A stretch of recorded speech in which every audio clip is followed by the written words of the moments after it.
What up, Triple T? This is Tim. I'm back again with another live stream with my brother from another mother. This is Knucklehead right over here, Big D. What's going on? What is going on, Triple T, man? You doing all right for Sunday? You have Yes, a great sir. weekend? Oh, yeah. This is a special Sunday edition. Now, you know, we normally don't do this on Sundays. Normally, we just pop up whenever we want on the weekends. Friday nights is our nights we do interviews. But, you know, we had Kasky on this Friday, and this week, well, the gentleman that we're going to be introducing tonight was supposed to be on Friday, and he has agreed to reschedule, so we're going to do it tonight. Hey, so make sure y'all show him some love now. Yes, sir. And if you could, make sure you share this video. Make sure you hit that like button, hit that subscribe button, hit that notification bell, that little ding-a-dang-dang-dang that Mikey always says. That's right. And make sure you go over hit up Mikey D615 channel as well as the artist that we're going to bring on. All right, without further ado, ladies and gentlemen, we're going to bring on Mr. Peerless. Let's get up in it. What's going on, Peerless? How you doing, brother? Good, man. How you guys doing? Good. Did you have a good weekend? Absolutely, man. Absolutely. Always.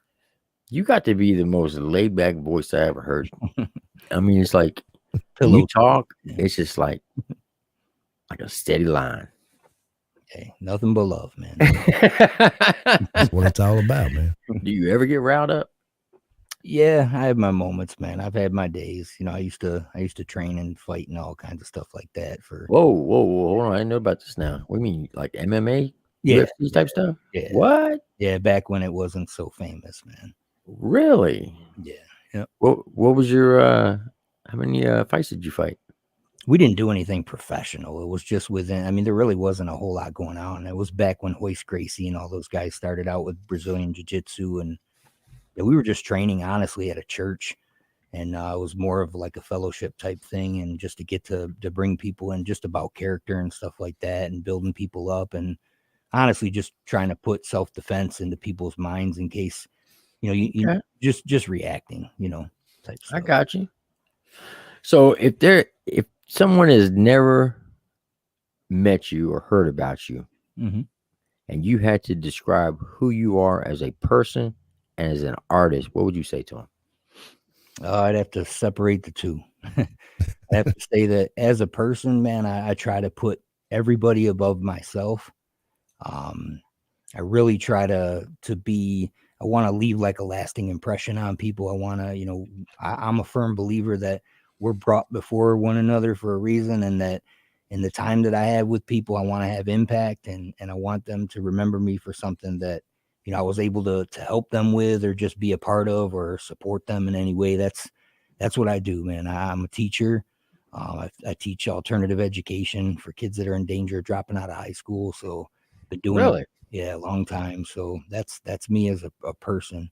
As an artist, man, it's something. I think there's a few things in life that I don't want to use the word called, but I mean, it's almost like, you know what you're supposed to be doing. Right. And teaching was one, and music was the other. I found music later on in life, but it was one of those things that provided a channel to have an impact on people on a greater platform. So now, when you say later in life, how old were you when you found music?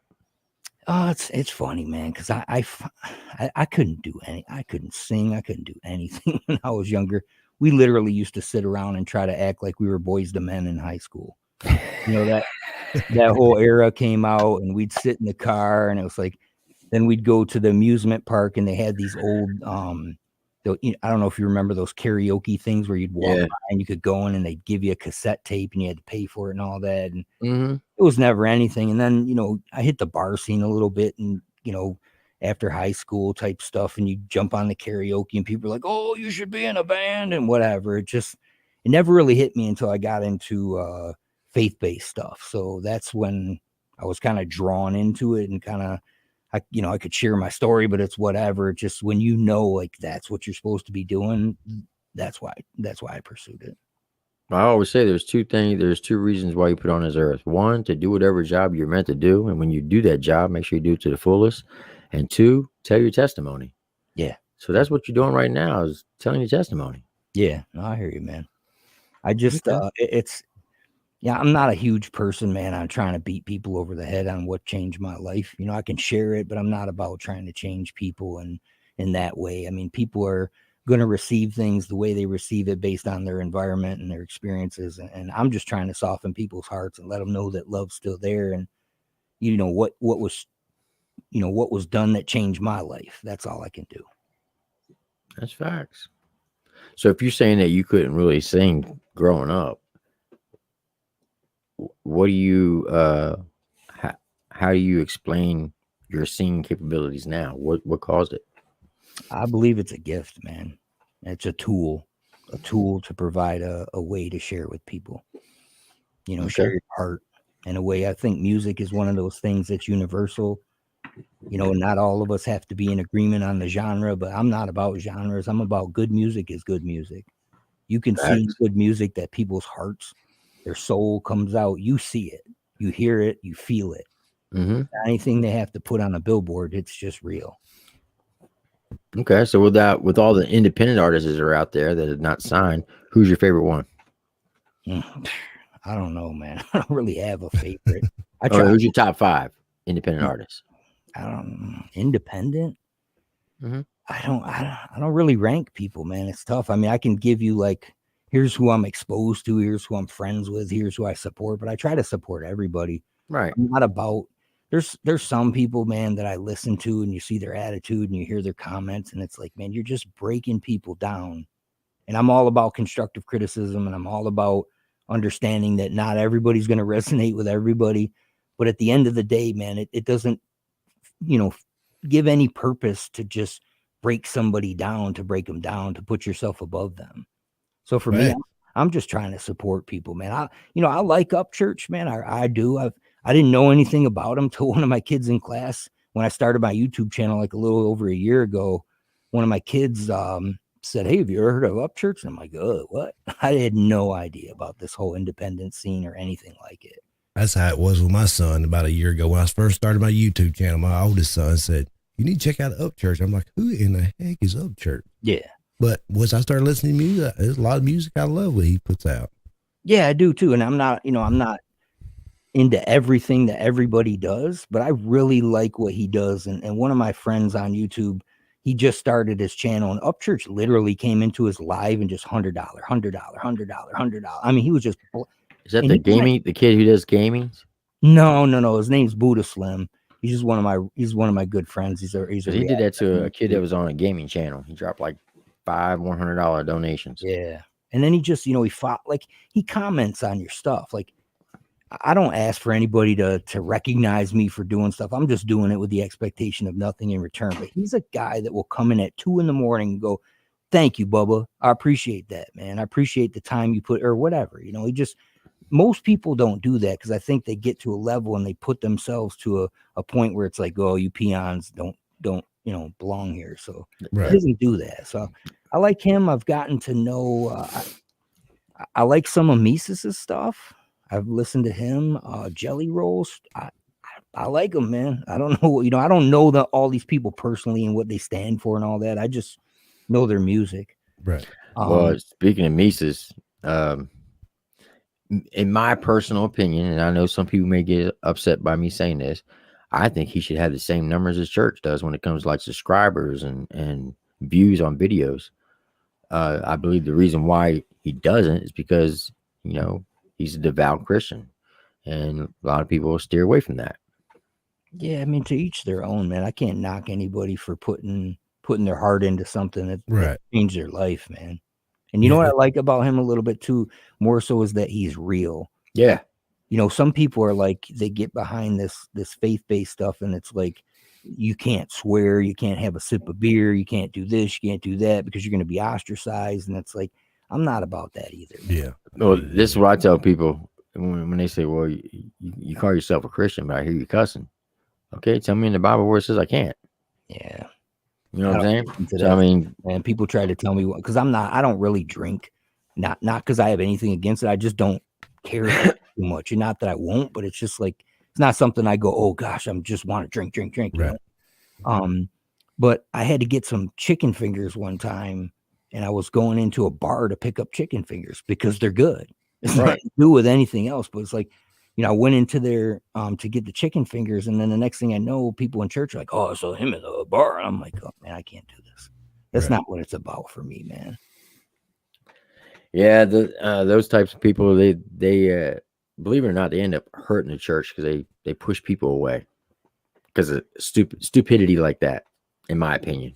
Yeah. I mean, it's whatever, man. I'm about love, man. Do you love people? Do people know who you are, what you're about? Are you there for people? I'm not about Right. division, man. I'm about coming together. I feel you. I definitely feel you on that. So when I always ask this question: do you write the song first, or do you find the beat then write the song? It's different because I play. You know what I mean? 'Cause I play instruments, so sometimes, like I was writing a song for my son's wedding. It was called "Could You Be an Angel." All I heard was the melody. That's all I heard, and I could just hear it over and over and over. So it was like maybe 11:30 at night, and I'm thinking, man, I got to record this. As dumb as it sounds and as bad as it sounds, I just need the melody. And then I started getting on the piano, and I'm like, man, the whole next day was, I devoted to that song, and you could feel it wasn't about me. It was me being a vessel to just create this for him. So you could just see songs just come, man. I've probably got 200 songs that I haven't even, finished and stuff because you don't get that feeling like it's the right thing, or that's just how I go. But then there's sometimes, man, when I pick up the guitar and it just is what it is, man. You just start going and you're just okay, and I just start singing. And I'm a lyrical guy though, so it's Right. I'm more about the lyrics than I am anything else. Okay. I feel like you got to come with substance, man. Right. All this stuff and I'm not knocking anybody. It's just not my thing with the whole, like, look at my chain, look at my watch, look at my pants, look at my socks, look at my, I'm not about that. Hey, that'd be a pretty good beat right there. Heck Good yeah. song, man. Yeah. Hey, that's a banger. Let's put that on the board. Look at my pants, look at my socks, look at my chain, look at my watch. Right. Man, you gonna have me sing that all night now. That's tough. Oh, I'm glad you guys are smiling, man. That's what it's all about. That's the key thing. Yeah, man. Be happy. Got to have fun with it. Be happy, man. Yeah. And that's I really go when you do your live shows. When I started following you, when I came over and started checking you out, I really enjoy watching your live shows, man. I appreciate that. I really don't do it too much, man. I just don't have the time right now to commit to the way I want to commit to it. Right. So it's kind of tough because it's the same way with reactions, man. Like, you can really suffocate yourself getting involved in reactions all the time. And at the end of the day, it's like, why am I doing this? Am I doing it for viewers and followers, or am I doing it to share something? Right. Because when I have the right attitude and I go in, with the right mindset, it's a complete different reaction than if I'm in there and I'm like, oh, somebody wants me to do this because it's a subscriber. I'll try it. I don't care if the guy's got 30 subscribers or 30,000 subscribers. I'm just there for the people, and it's, you can tell, man. I'm trying to find a good balance right now because got so much going on. Honestly, it does take a lot of your time. I mean, I'll be back. It does take a lot of your time. People don't realize what time you got to go through, doing the song, edit it, upload it, and all that. You wind up got 2 or 3 hours in one reaction. And yeah, it's 8, 9 o'clock when you got to be at work at 4 o'clock in the morning. You're like, man, I got to get to bed. You fill out all those stupid forms, and it's like, as much as you try to pre-fill in stuff, you still got to fill it all out. Oh yeah. And like these lives, man, you get on there and you think, well, I'm just going to do a couple hours for, you're 4 or 5 hours in a live, Yeah. You know what I found, man, is this type of live setting for me is way more valuable than the stuff when I do it myself and there's just a comment section. Right. Because I don't want it to be about me. I want it to be about community. And, I try to share some love. I go to other live reactions and watch their stuff. And that way, if I can only stay there 30 minutes, hey, I can stay 30 minutes. I can bounce out and go get ready for bed, Yeah, for sure. But, yeah, hey, if y'all don't know who Peerless Recordings is, y'all go check him out over on YouTube, man. He's got merch and everything down in the description. Y'all go check him out and check out some of his music and stuff. Yeah, I appreciate that, man. A lot of cats in here already know who I am. Oh yeah, in the comments. But there might be a few that come in later on or something. Might not know, or somebody might watch it tomorrow or something. Yeah, you're like, who's this cat here? We're gonna go check him out. So, how many kids do you have? 4, man. 4 kids. Yeah, forward. Yep. All boys or girls and boys? No, I got 1 girl and 3 boys, and we spaced them out, man, because I had a kid real young in high school, and then it was like every 5.5, 6 years. So it's funny because I have a daughter and I have 3 grandkids. You know what I mean? Like, so it's like I have a daughter that's going to be 30 in January, but I have a son that's 12. Right. So if you it's like right. I got a son that's fixing to be 13, and I got a grandkid. He's fixing to be 12. So there's only a year's difference between them. Yeah, like there's more age gap between my daughter and my youngest son than my wife and my daughter, if that makes sense. And I get looking back, I said, man, I got a son fixing to be. He's 29 years old. I'm like, man, yeah, where his time has gone. Yeah, people don't realize it, man, until you go through it. Right. So your channel, man, I was checking out your channel. You got a good vibe to you, man. Man, really I haven't got in. I was sick. Was it last week or week before last? I got real sick, man. I was sick for a week. And the next week, I still had this real bad cough. And every time I try to do some type of reaction, I get the coughing. Yeah. And I didn't want, so I'm going a couple of weeks not doing no reaction. And now if you see me mute my mic, it's because I'm coughing. I don't want to hear me coughing. Right now too, man. I've been sick all weekend. It stinks, but and it just certain things I say, it just gets me in that coughing mood. Yeah, I hear you. Because you're thinking about that dinosaur. Yeah. Have you ever seen Mikey's reaction? No. Yeah, he's seen Sugar it. Boom Boom. Yeah, he's seen it, man. No, I haven't, man. But just drink with him. You seen it. He's seen all right. Mikey's a cool cat, man. You need to go check out this song he did. It's probably early 2019, mid 2019. It's called Sugar Boom Boom. You remember that song? Mm-mm. You don't remember that song? Sugar Boom Boom. If I heard it, I probably would. But well, it's actually a song about somebody getting addicted to heroin. Right. Okay. And when he was doing the reaction, his son was in his reaction room, and you could see this little puppet dinosaur coming in from the side, messing with him while he was doing his reaction. And people thought I was laughing about the song. I wasn't. I was laughing because I was trying to hold a straight face. My son was there. It was funny, but it was like aggravating because I was trying to do it. It was one of the nights he wanted to hang out with me. I was like, you sit over on the chair down and let me do my reaction. And here he come. And he was in there. I'm like, let's go with it. So that's great, man. That's great.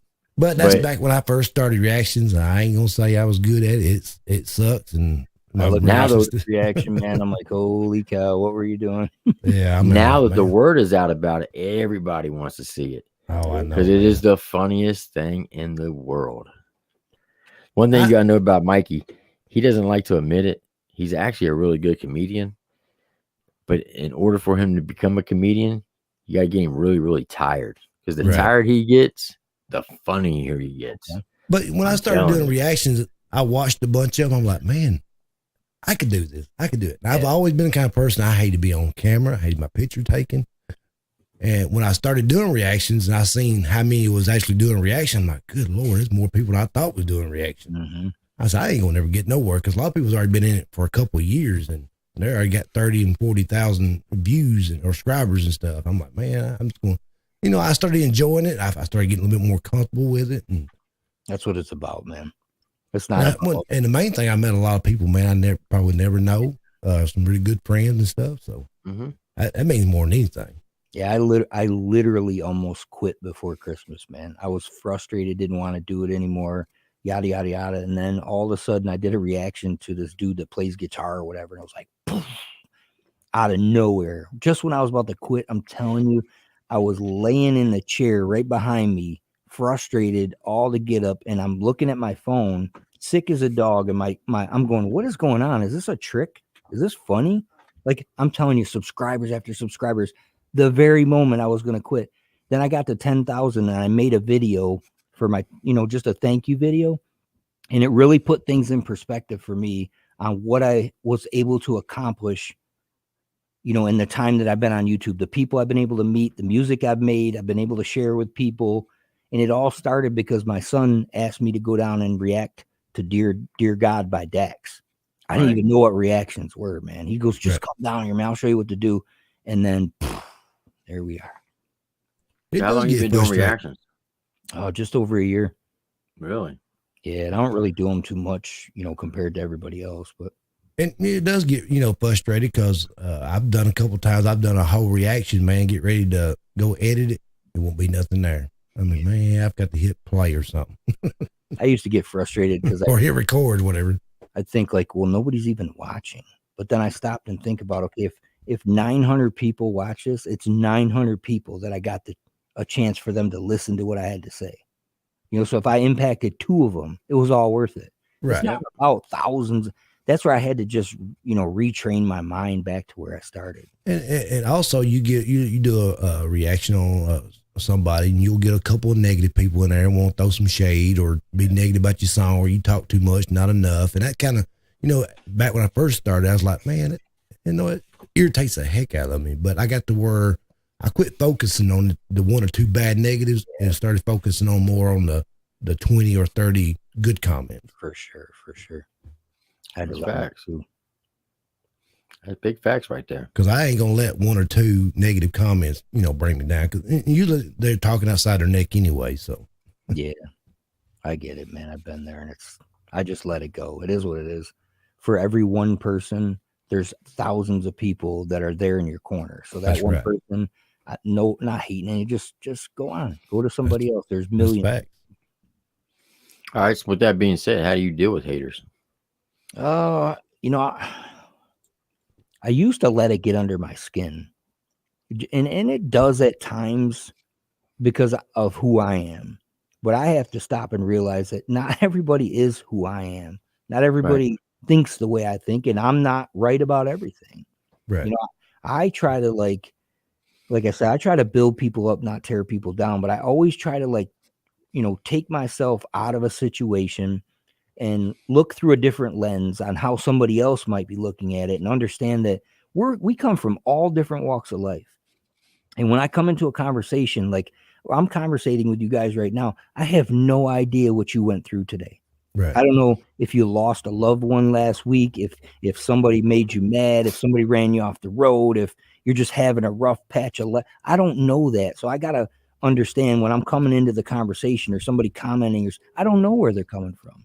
So I have to take that into account and try to just, 10% of life is what happens to you. 90% is how you respond to it. So I just have to learn, to be patient and try to see things differently, I guess.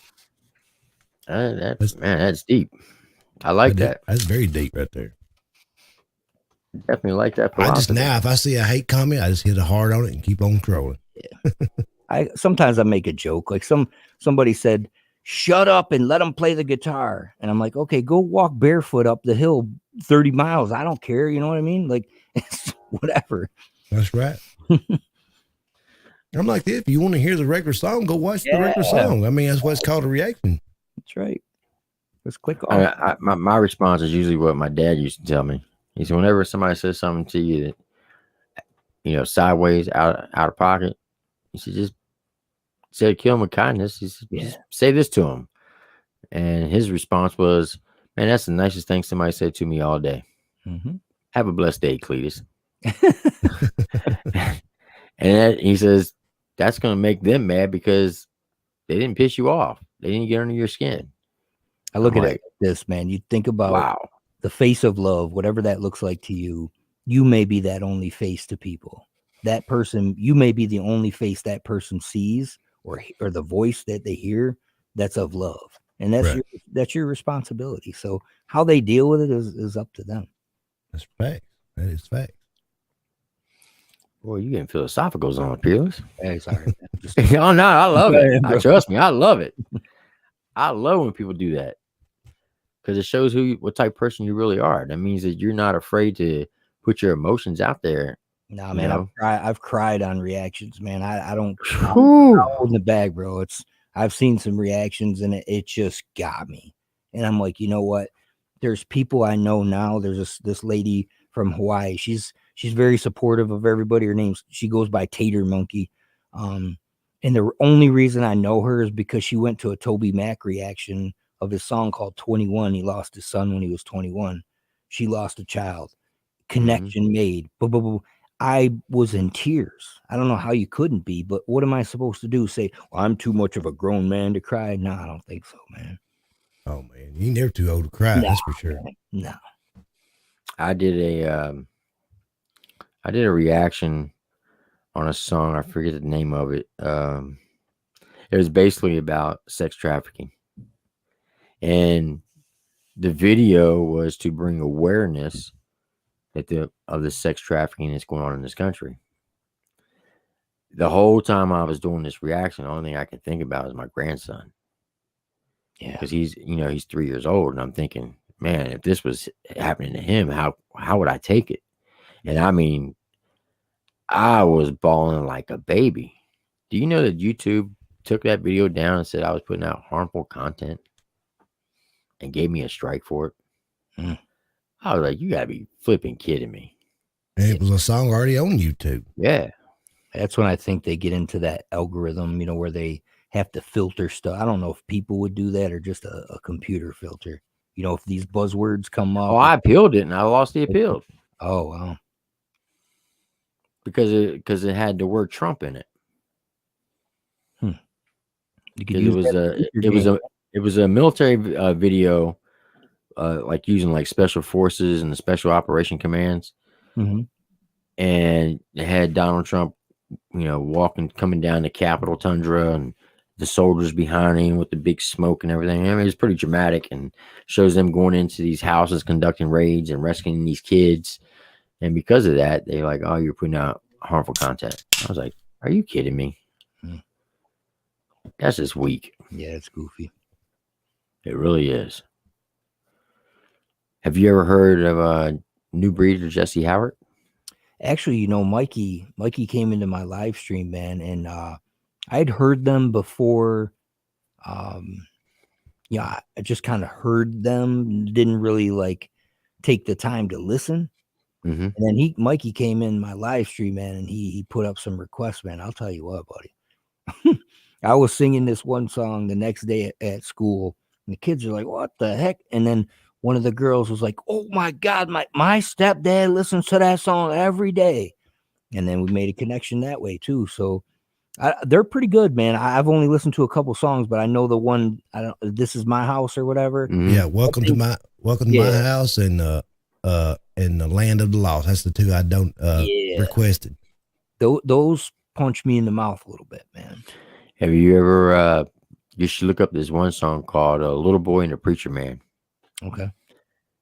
Now I'm gonna tell you, it's a tearjerker. If you have any type of heart, you will break down because it's a very emotional song. It broke me down. It broke me down twice. They put out the lyrical video first, and then they put out the actual video. Even though I daggone heard it and reacted to the lyrics, I did the reaction on the video, and it broke me down even more. And I was like, "Oh my God," because the video just brought it even home even more. And the kid in the video, Tim actually done some magic tricks with him when we went and visited him. Hmm. So it was a very emotional song. You know what I liked about them is that they gave me hope.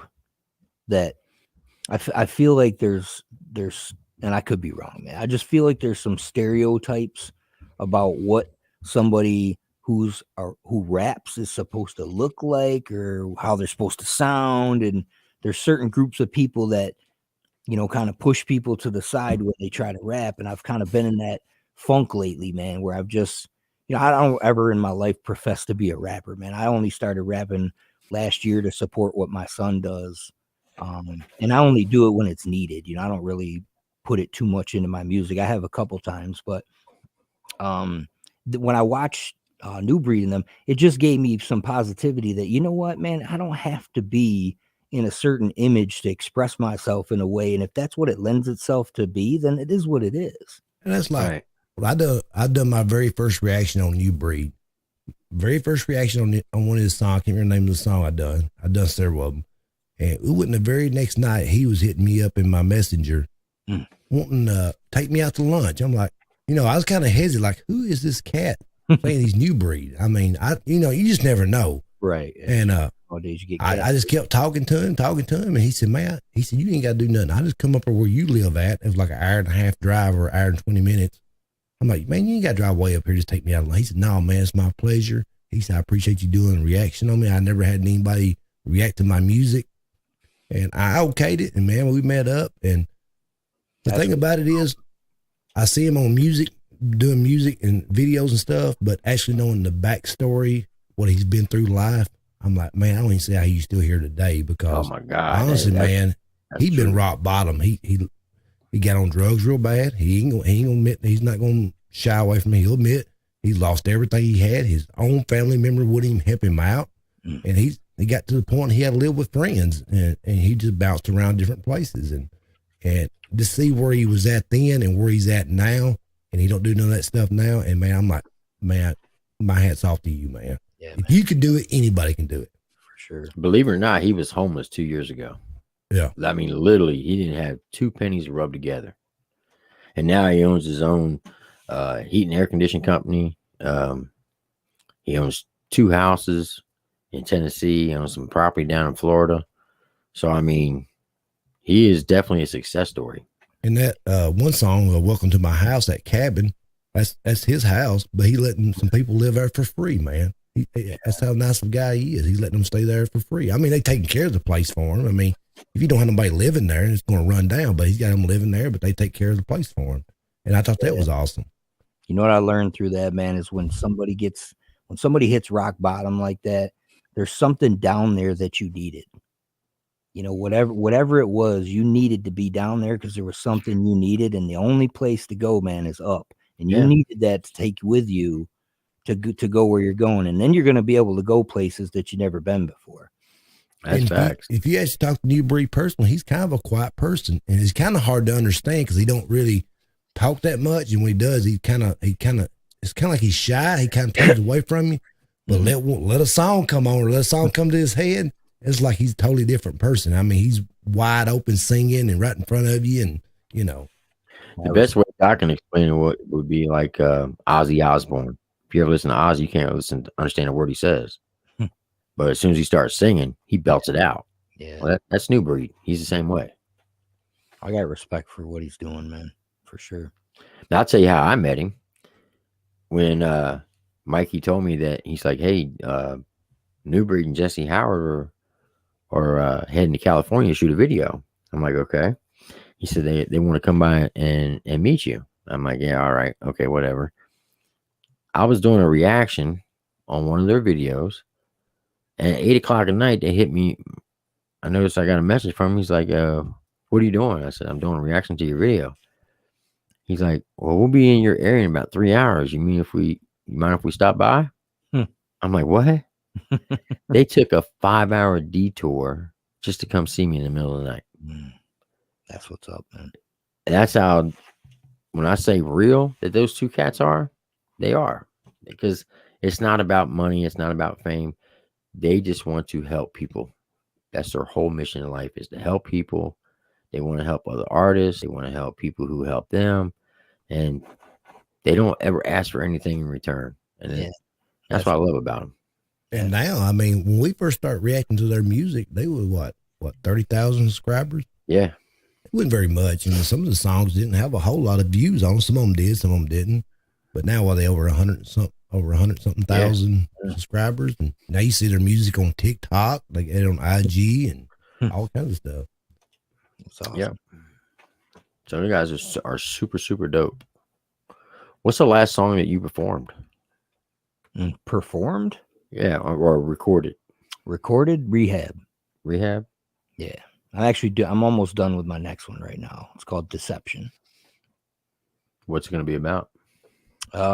It's going to be about learning that this is kind of deep, but I don't know if people get it from the lyrics, but it is what it is. Like, you're the one that's going to be in your casket. Okay. When all things separate from you, you're the one person that you can look in the mirror and count on every day, regardless of how close you think you are with people, with your wife, with your friends. And, people will say, I'm ride or die, I'm day one, but you're going to be in your casket, man. So you got to deal with your emotions. You got to deal with the things that you struggle with. You got to deal with life. So when I start saying the words, I'm really talking to myself, and I'm encouraging people to talk to themselves, not in that way, but just to to be motivation. So I say, I'll be the light at the end of the road. I'll be the strength when you walk alone. I'll be the air when you're trying to breathe. I will be there till it's time to leave. That's the hook. Wow. Man, that's deep. Yeah, I can't wait, man. I got a feature from Elijah Kyle on this, and I try to be. I'm not trying to like buddy with anybody. It just has to be the right person, man, for the feature. And he was the right person for this feature. Just like when I did Rehab Conscious the Lyricist, he was the perfect person for that. Hey, you said your son does music as well, right? Yeah. Have you done any recordings with him?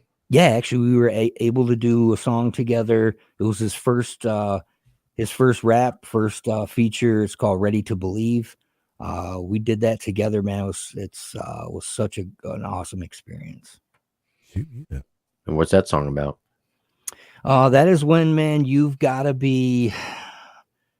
let stuff go, man. Like you can't live. Too many people just, it's like you ruminate about things that have happened in the past, and it really can just come back to bite you every time. Even open the door and let it back in, man. It's like it's time to just move on.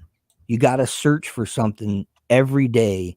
When people have a plan and people have a focus and people have a goal, people are a lot happier and they have a lot more to do and live for. So it's like sometimes you got to be ready to believe in yourself, man, because you can't wait for somebody else to be, oh, you're doing such a great job. Hey, what are you working on?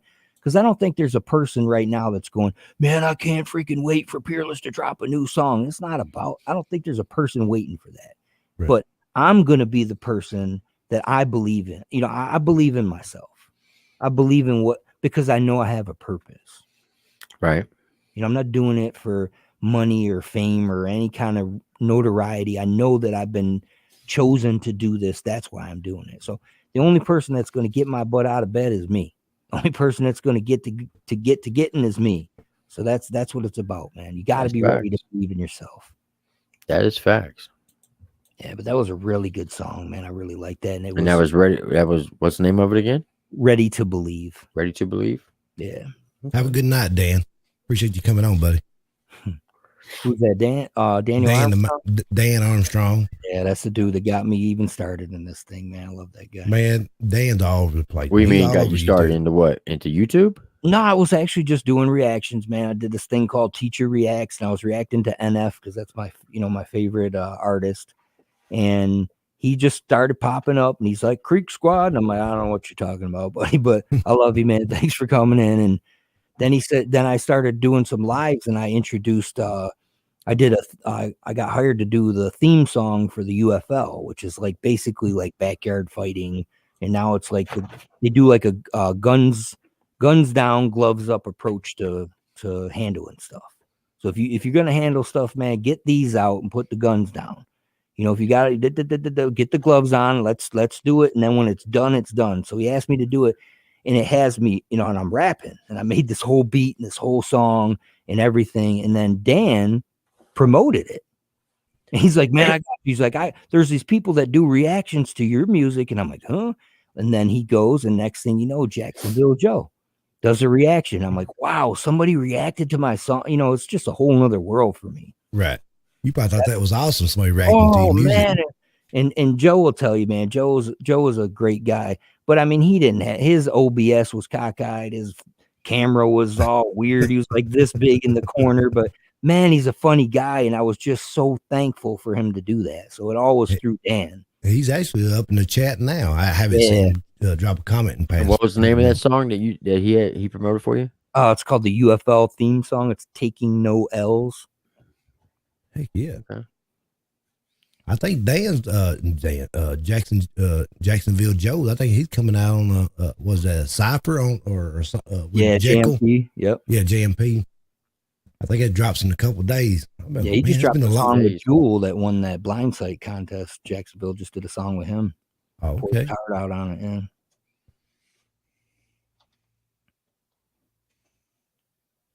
I was just trying to read some comments there.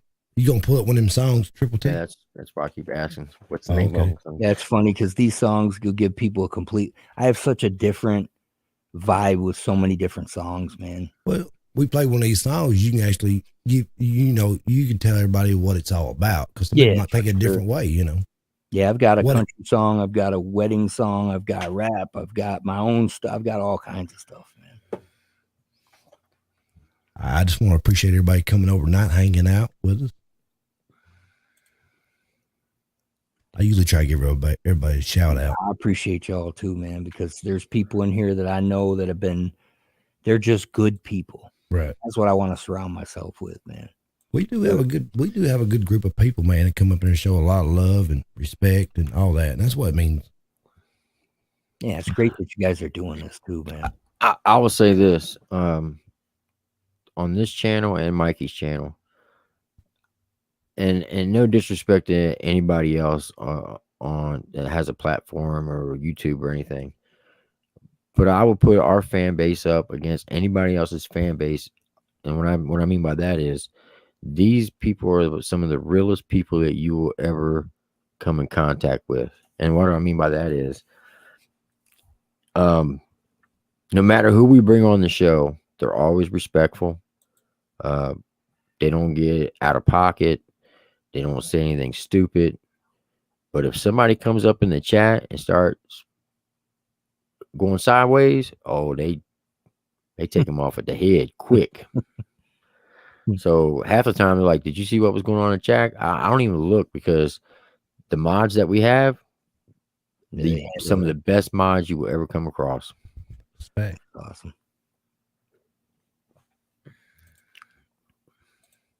Now I know I've already asked you this, Peerless, and I apologize, but what's the name of the song with you and your son?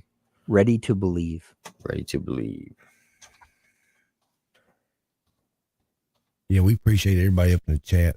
We definitely appreciate all the mods we got. But like we said, we don't keep an eye on a lot of the comments when we sit here talking to people we will bring on.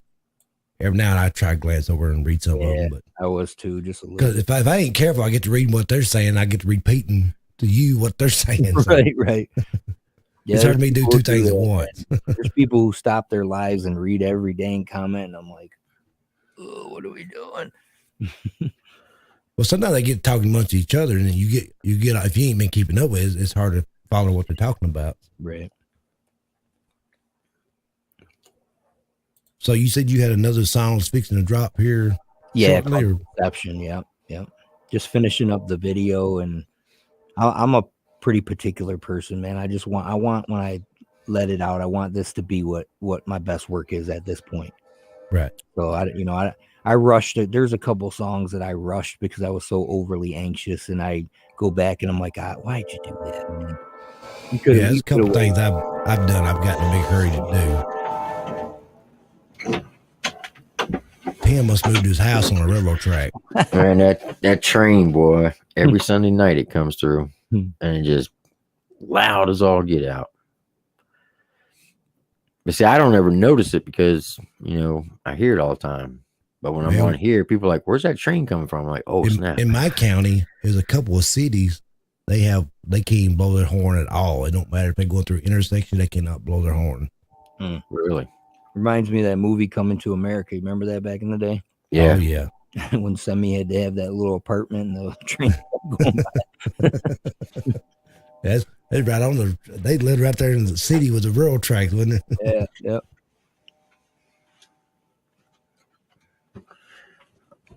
All right, so we're going to check out the song that Daniel Armstrong promoted, and that's Taking No L's, the UFL theme song. Oh, boy, here we go. Get it set up here. Fun, man, this was fun.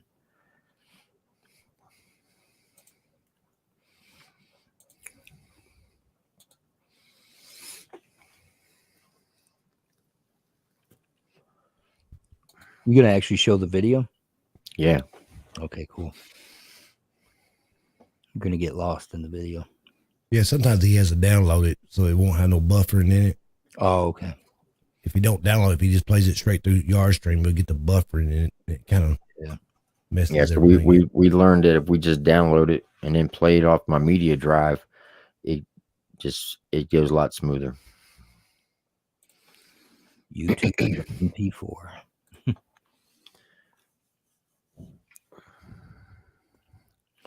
All right. So, Taking No L's UFL theme song. That was yeah. Here we go. Let's get it. I've been waiting for this. Motivated. Work hard. Nobody work harder than me. It's who I am. What I was made to do. Let's go. Step up.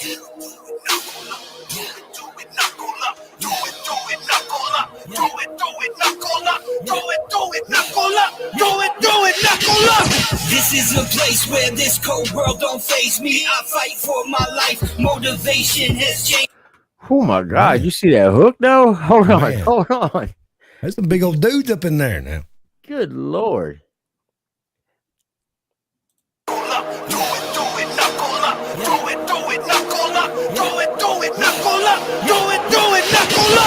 This is a place where this cold world don't face me. I fight for my life.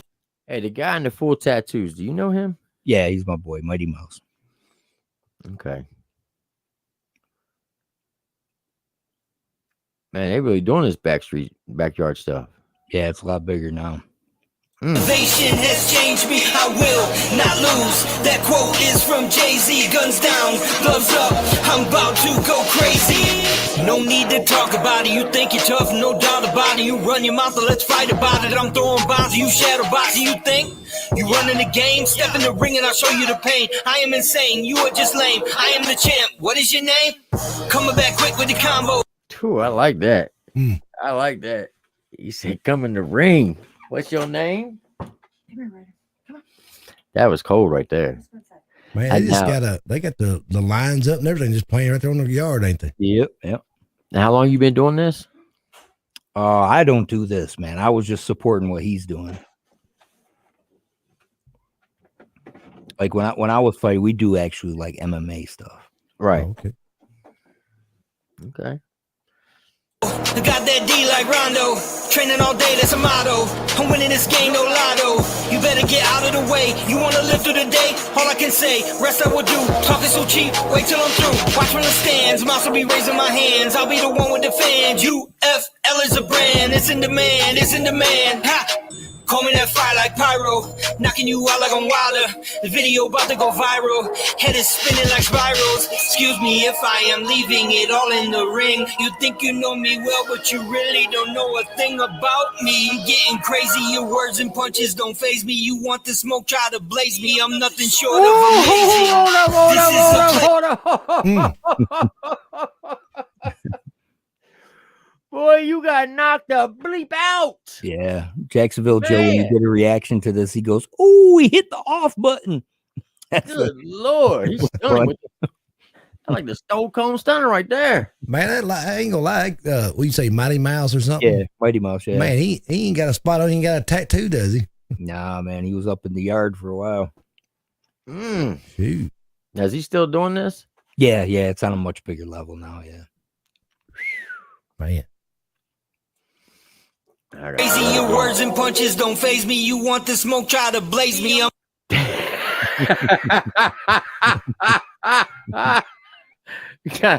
Boy, look at his expression. Like, yep, I got him. He's out. nothing short of amazing. This is a place where this cold world don't faze me. I fight for my life. Motivation has changed me. I will not lose. That quote is from Jay-Z. Guns down, gloves up. I'm about to go crazy. This is a place where this cold world don't faze me. I fight for my life. Motivation has changed me. I will not lose. That quote is from Jay-Z. Guns down. Oh boy, he got him guard. Mm. Now did they move into like an indoor arena now, or are they still doing backyards? No, they were doing a lot of bigger promoted stuff. And then COVID hit. So that kind of, we were going to put something on up where I live and we had it all situated, and then bang, in comes COVID and Right. what it is. Now he travels all over the place, and literally why I support what he does is because he goes into the deepest, darkest of places and says, look, we're going to put the guns down and we're going to get these gloves on and we're going to handle it. And we're going to do it like men. And when it's over, it's over. If you get your hind end whooped, then you want it again, then get back in the ring. Otherwise, it's over. The beef's Right. over. So that's what I like, man. I'm not about all this shooting people and all this kind of stuff and 10 people on one. Let's go. Put the gloves on. Heck yeah. That's right. That's what I'm talking about. Let's see what you got. Gloves up, I'm about to go crazy. Do it, knuckle up. Feel that pressure bubble up. Place your bets, stack the deck. I'm about to double up. I'm a problem you can't solve. Insurmountable odds. Bad boy, you in trouble. What they're gonna do when I come for you? Ring the bell, your time is up. Keeping on when I start with the uppercut. Aiming for the top spot, never for the runner up. Ain't no slowing down. I'ma hit the ring full speed. You scared, better buckle up. Yeah, we about to clash. Like you got no brakes and you can't avoid crash. Calling me Toretto cause I'm furious and fast. When I'm shifting, hit the clutch, keep my foot on the gas. I'ma take the lead and I won't let you pass. When I'm drifting, that's a hook to your face. Hope smash. Really, you won't like me when I'm angry, so don't make me mad. My God built me to endure. Mighty man of valor, built to last. Ninny on the battlefield. Bet I'm gonna be the last. Damn, boy, he was whooping him. Yeah, they had a little beef, man. I know both of them, and they had a beef, and it's, you know what? Shut up, bud. Get the gloves on or shut up. So that was in somebody's garage then. Yeah, Big Mikey put it on him, man. Good Lord. He looked like a giant. So they do this in the backyard, in the garage, and arena. They don't care. It is what it is, man. Let's That's go. what I'm talking about. Put your hands up. That's it. Warrior stand in my fist, I'm a brand. It's more than a threat, man. I'm here to cause damage. Keep my feet planted, firm on the canvas. Right here where your head is landed. Blow for blow, I'm going 10 toes. The champ is here, so know your role. Think I'm fazed by this cold world? I ain't never grown. Self-motivation that drives me, a craving, a passion, desire is fire that made me. I'm built to climb higher. My ire is raising. The best make some room, cause I'm about to go crazy. This is a place where this cold world don't faze me. I fight for my life. Motivation has changed me. I will not lose. That quote is from Jay-Z. Guns down, gloves up. I'm about to go crazy. This is a place where this cold world don't faze me. I fight for my life. Motivation has. Boy, sometimes they just don't know when to stop. Get Good that adrenaline Lord. pumping, man. Get that adrenaline pumping. Man, You know what's they're funny is tearing that him guy up. that got clipped right there, he was kicking that other guy's rear end and he clipped him. And that's all it took, man. Man. Mm. Change me, I will not lose. That quote is from Jay-Z. Guns down. Hold up. Yeah, they all ran in the ring. Oh my God. You know, that was Whoa. 3 seconds before the end of the fight. 3 seconds. Man. That literally looked like a daggone Larry. That guy standing that got knocked out, he almost looked like Larry Holmes. Yeah. He almost looked like Larry Holmes when And daggone Ali knocked him out. He was winning by hand, and in 3 seconds left, he got clocked. Hey, that's Man, all it takes. That's all it takes. Yep. Man, I gotta see that again. That was fire right there. Click, click, click, click. Motivation has changed me. I will not lose. That quote is from Jay-Z. Guns down, gloves up. I'm about to go crazy.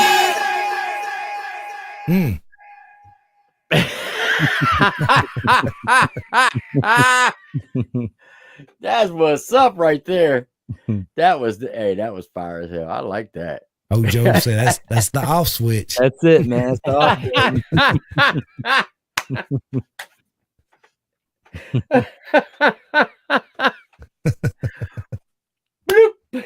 Yep. That's all. Lights out, baby. That's right.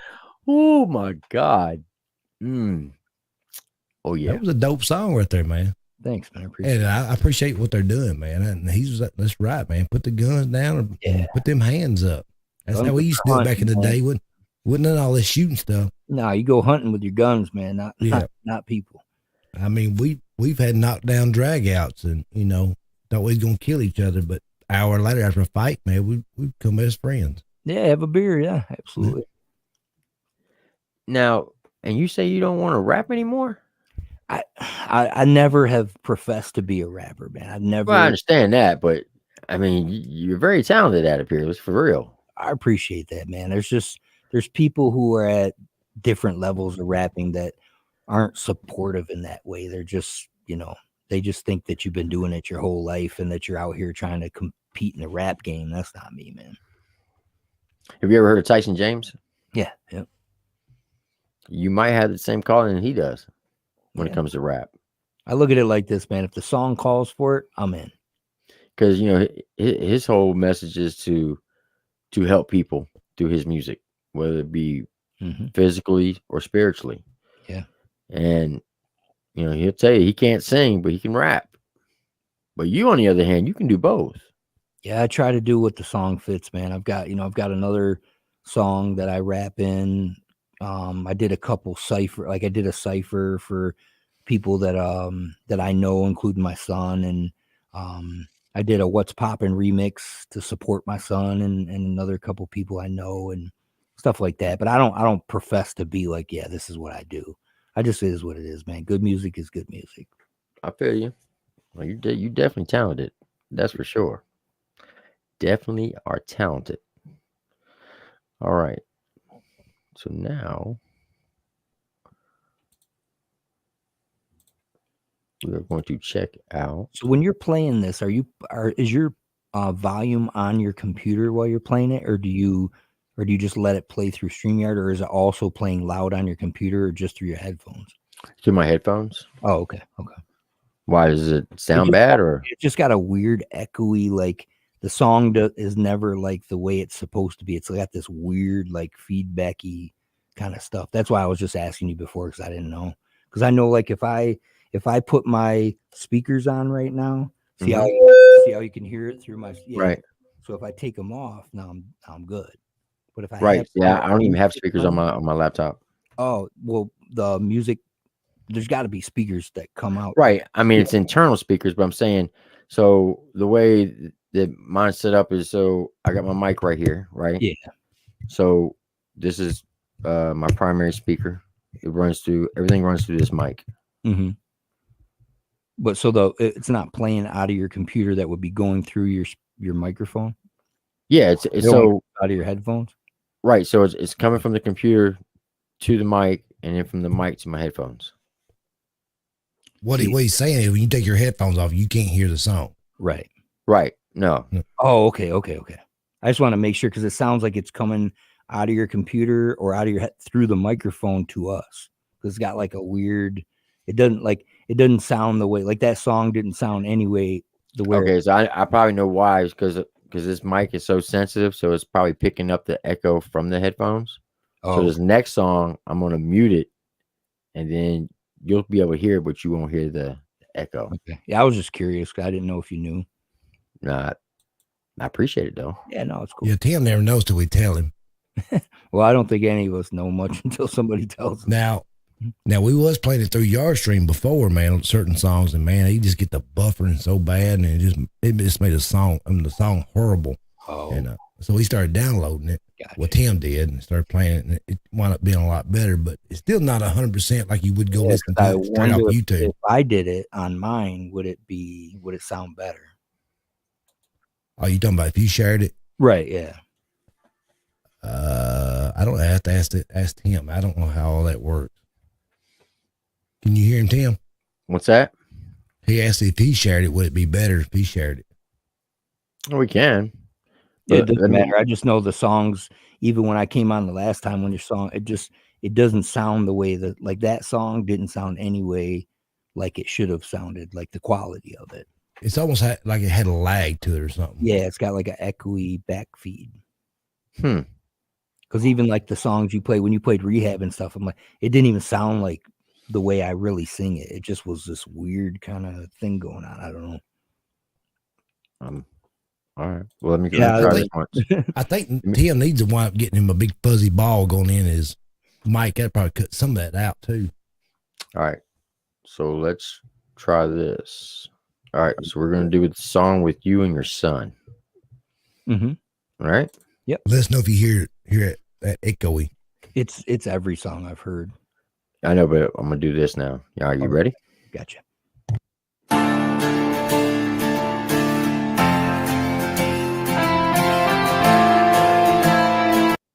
Did you hear it that time? Yeah, it's not horrible. It's just, I'd say 75% of what it's supposed to sound like. So it really doesn't like give the whole, sound the way it's supposed to. It just kind of sounds like it's on a bad radio or something. You know what I mean? Yeah, I don't know that's why I was trying to reach out to you before to try to see if I could help, but I didn't know what was going on.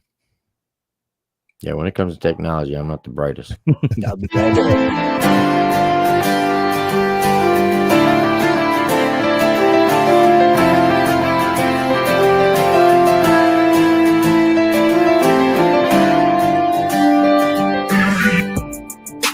Never have I felt so wrong. This time is taking mine. Everything I felt was gone for life. Raring to let it go. Ready to leave control.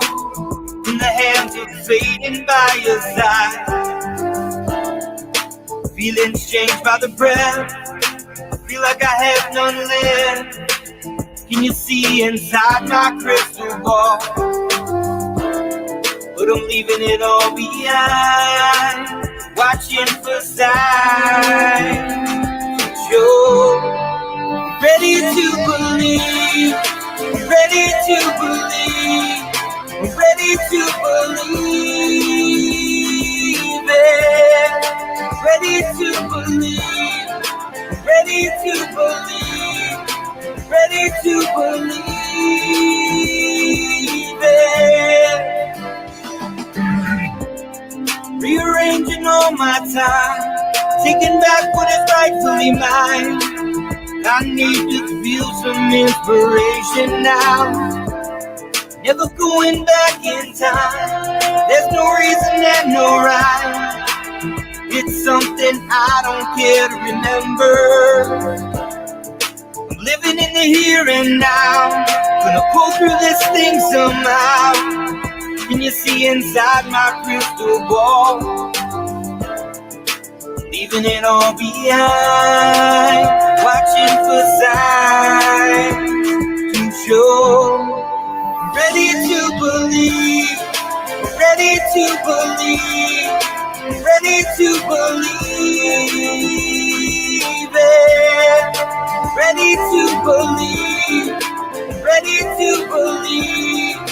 Ready to believe it. Ready to believe. Looking for some inspiration, I need a reason for something to believe in. Look over top.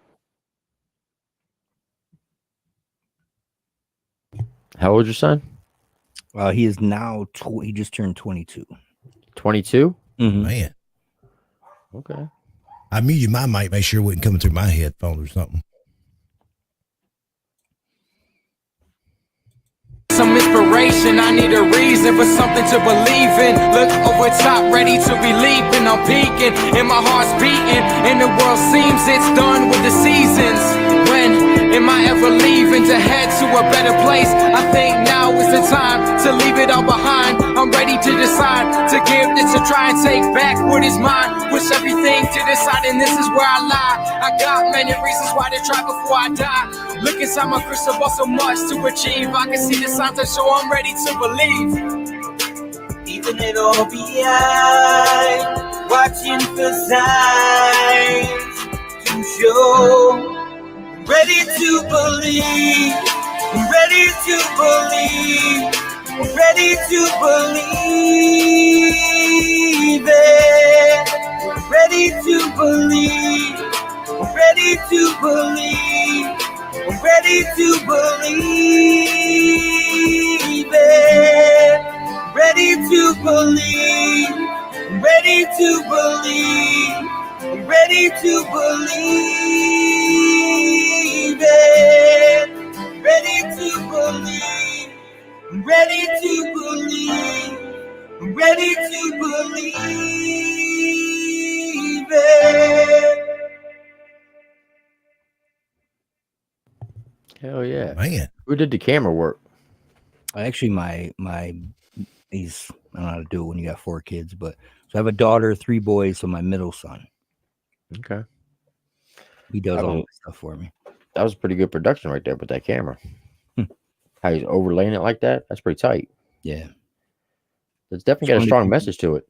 Yeah, I wanted to give the impression, man, that you're walking, you don't realize sometimes when you're walking through life, how much is really going on that you don't pay Facts. attention to, and how many people that like right now, I have no idea who's listening to this, who's watching it.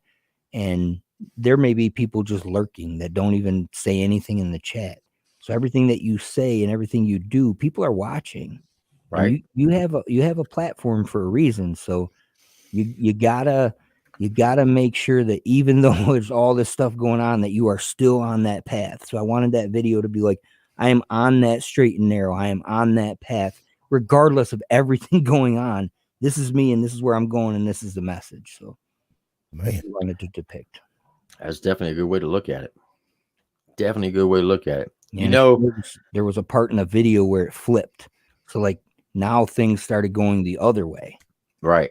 So like I'm walking as things are going backwards. I'm walking, leaving the past behind, man. Just get out of here. Go, because I can't do anything about it. No sense of revisiting it. That's a fact. I will say this, Peerless. If more people had your thought process, this world would be a much better place. All I can control is me, my man. Yeah, but you can also try to get that message out there and make it spread like a wildfire. I'm trying, bro. I'm trying. And that is facts. So is there any more work, any songs in the future with your son? I have one. See, his life just went because he got into a relationship. And he never. Oh, snap. Yeah, so he got married, and now he's got a boy on the way in September, and music has become less of a priority as each day goes on. But he's grown. He's living his own life. His heart is there, but his heart is divided now. So, I mean, I actually have a finished song that just never got released because he just went that way. So, what it is. It's finished. Why don't you release it? I'm waiting on him, man, to give me the go. It's his stuff. I helped him. Oh, it's his song. Yeah, I mean, I helped him, and we did all the stuff. But I did a what's poppin' remix with him just to support while he was doing it. He did his own song that I did the video for and everything. He did one of his own songs. He did really well on. And then life came on, man. that's how it goes, man. Yeah, that's what it is, bro. You can't blame him for that, man. No, I'll blame him. him. New wife, got a kid on the way. Yeah. I learned a lot, man, in life. And one of the things you learn real quick is I'll always be his father, but I won't always be his parent. Right. I don't always get to tell him what to do. You get to a point and you separate yourself from your parents, and you. But I'm sure you taught him the ins and outs and respect. He's till now. I mean, now he's on his own. Now anything else he's got to learn, and that's how he lives and learn. Yeah, he's a great person, man. Great person. I don't fault him for anything he's doing. It just I'm not gonna live vicariously through him. If he wanted music the way he wanted it, I'm in his corner, man. And now he's with his family. I'm in his corner, man. So you said I'll always be his father, but I won't always be his parent. Correct. Man, boy, you dropping all kind of daggone deep thoughts on us today. That's the truth, man. I'm gonna steal that one. I'm just letting you know that right now. You can use whatever. I'm definitely going to use that one. I like that. I'll always be your father, but I'll not always be your parent. Right. Oh yeah. Wait till I see my daughter tomorrow.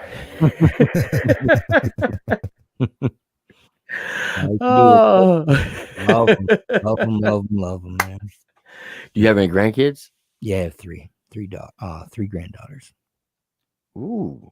What are the ages, if you don't mind me asking? So I have two twins, a set of twins, and they will be 5 in May. And then I have another beautiful granddaughter. She will be 2 in, let me see, June. Okay. So it's funny you said that because Mikey's got grandkids. I got grandkids. Now, since we're all 3 grandfathers sitting up here, just chatting away, let me ask you, do you find yourself giving your grandchildren extra attention more than you did your children? I'm in a different boat, so I really can't speak to that because my daughter, she lives in North Carolina, which is 12 hours from me, so I don't get to be a part of that. Okay. So it's more like FaceTime and text messages and that kind of stuff.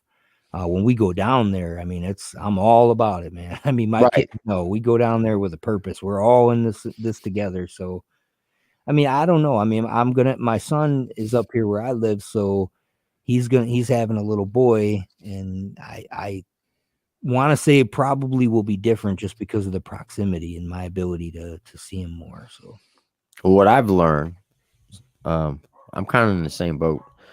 3 of my grandsons live in the Fort Hood area, so I barely see them.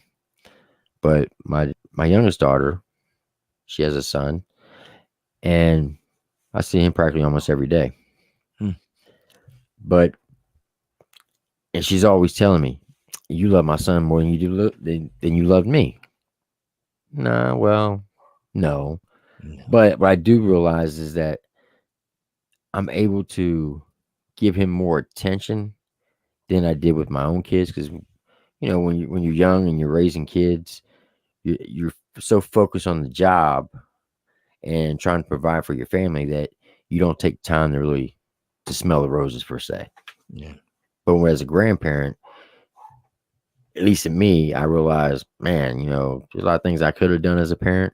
So I want to try to make sure that I don't make those same mistakes. That's what I'm trying to get at. I remember when I had my daughter, I had a gentleman said to me, he says, "Man, look, you need to hold that little girl tight because she's going to be gone before you know it." And I'm thinking to myself, man, I am 17 years old, buddy. Like I got the whole world ahead of me. I'll have every minute and blah, blah, blah, blah. And you know what, man?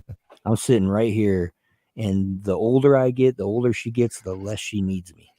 Yeah. And I don't even know what happened. It just is gone. She's a beautiful human being. I'm so proud of her. She has the one person that I would want to come downstairs and ask me all over again, can I have your daughter in marriage? The one person, he's perfect for her. So, but it happened so quick, and I can't get it back, even though I really tried my hardest. Because I had her when I was really young, man. I've been on my own since I was 17. I put myself through college. I've worked umpteen amount of jobs, so I'm right with you on how life is so different. But it's tough because when you first come in, it's like you have this mentality that like we're supposed to mate, procreate, have a family, do the right thing, get jobs, get careers, yada yada yada. And then at the other side of it, now you're looking at life completely different. Because now what? You don't do that anymore. You're not creating anymore. You're not doing anything. Now you're looking at, okay, so now you're in the phase of your life that's do your own thing.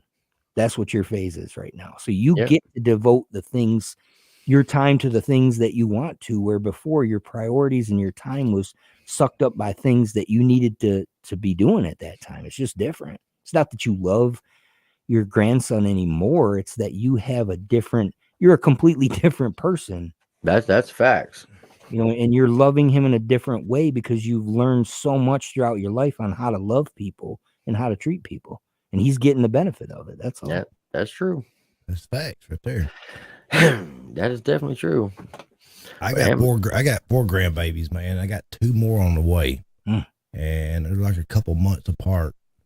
And they anywhere from 11 to 1 year old. And man, the happiest thing when they pull up, like they come up, just pull up in the car and like at the house or at work.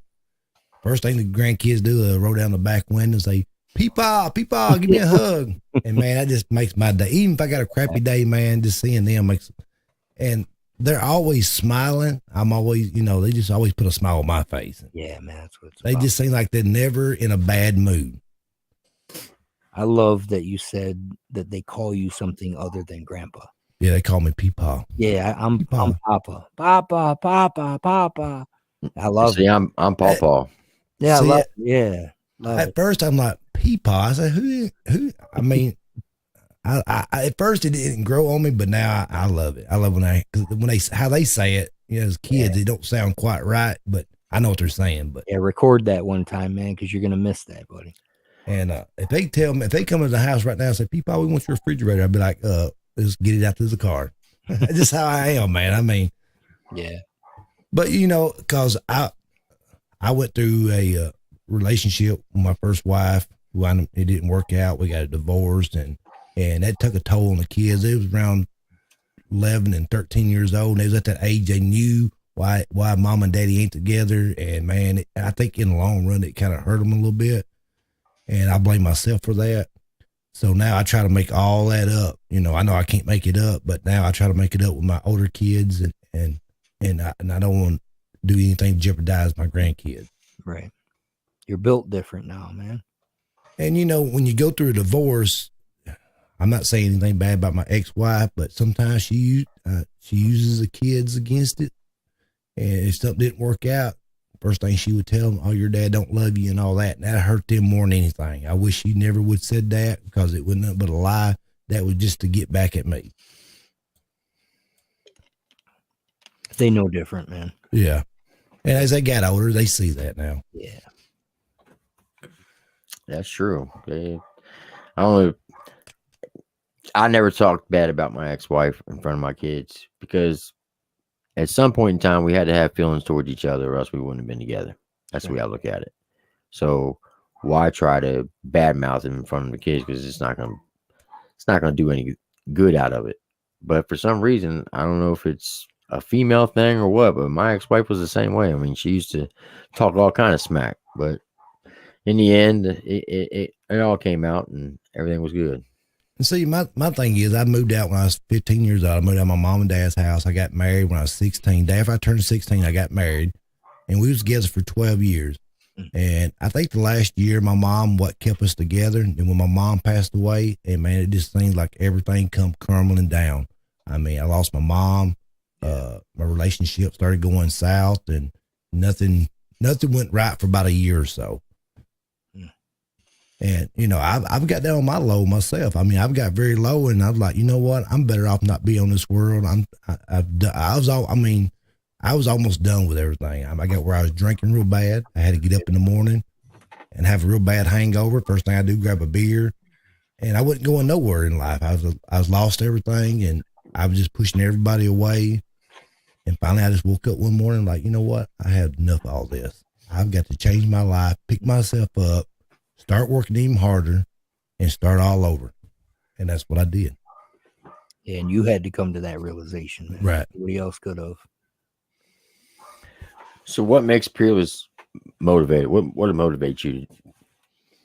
I motivate myself because I've been given a chance at life, man. That's, you know, I've been given an opportunity in this world. And I don't know what people believe, and I really don't care, but it's like, you know, however long we've been in existence, this world, man, our lives are just a little stinking vapor, man. That's it. So What the Bible says. you have to make the most of it. For me, it's like no one else is going to do for me. I've got to do it for myself. There's nobody going, you know, who is it? Oh, it's job and success. I'm here to, you know, you have to go get it, man. And for me, it's not even about that. It's about impact. It's about, like, you can't have impact without contact. And when you get to connecting with people, man, you really can pour your heart out, man. People see what love is, and people see what being a genuine person is all about, and being supportive, and just being an example for people. That's what I try to do, man. Man, it's tough right there. Hey, you sure you're not a preacher? You know what, man? I was in my life, man, but I've got other things that I've been, you know, focusing on. I feel you. But, you know, I like I said, I wasn't talking bad about my ex-wife and stuff, but No. it just, it's like I turned around, man. She had me going to court, and man, it was just draining me financial wise. I mean, it wound up being about all the money. All it boiled down to being about money, and more money she could get, happier she was. And when we actually split up and got a divorce, I mean, I was almost working I was working 2 full-time jobs and a part-time job. I got where I wasn't coming home at midnight. I was getting up at 4, going to work, and it seemed like I didn't have anything to show for it. It's that more I made, the broker I was getting. And I said, something ain't right. Something's fixing to have to give. And like I said, my mom passed away and all that, but you know, we're all on good terms now. I mean, kids are grown. They got their own kids. They got good jobs. They got their own place, got their own land. One of my sons got like 80 acres. So Good. he's doing good for himself. So at least I done the best I could as they was little. Yeah, you just have to come to that realization, man. I always say there's always this little, people say there's these things on your shoulders talking to you, blah, blah, blah. I always have this thing on my shoulder, man, I think of that says, man, every decision that I make, I just say, man, how's that working out for you? Right. How's that working out for everything? I mean, think about that for a second and apply it to your life from this day forward. Everything that you do, just say, how's that working out for you, man? Because it's going to tell you, man. It's going to let you know whether you're doing the right thing or not. And you can only do that for yourself. That's right. And I'm putting all, I mean, I had a lot of thoughts myself, and we just come to agree. We both, was that saying, Tim? We both agree to disagree, Yeah. That's what Agree to disagree. That's a fact. That is definitely a fact.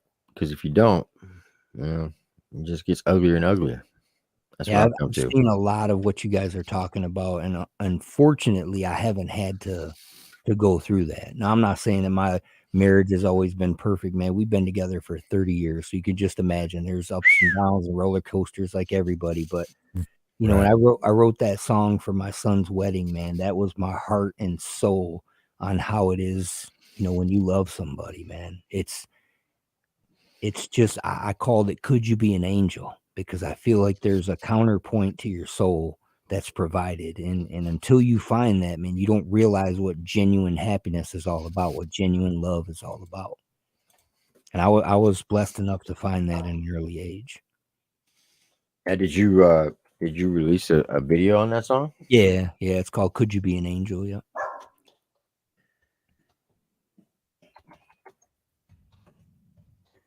And that was just my heart and soul about, man, just demonstrating or expressing the love that you have for somebody. Joe said that song is deep. Yeah, I got Joe a couple times, man.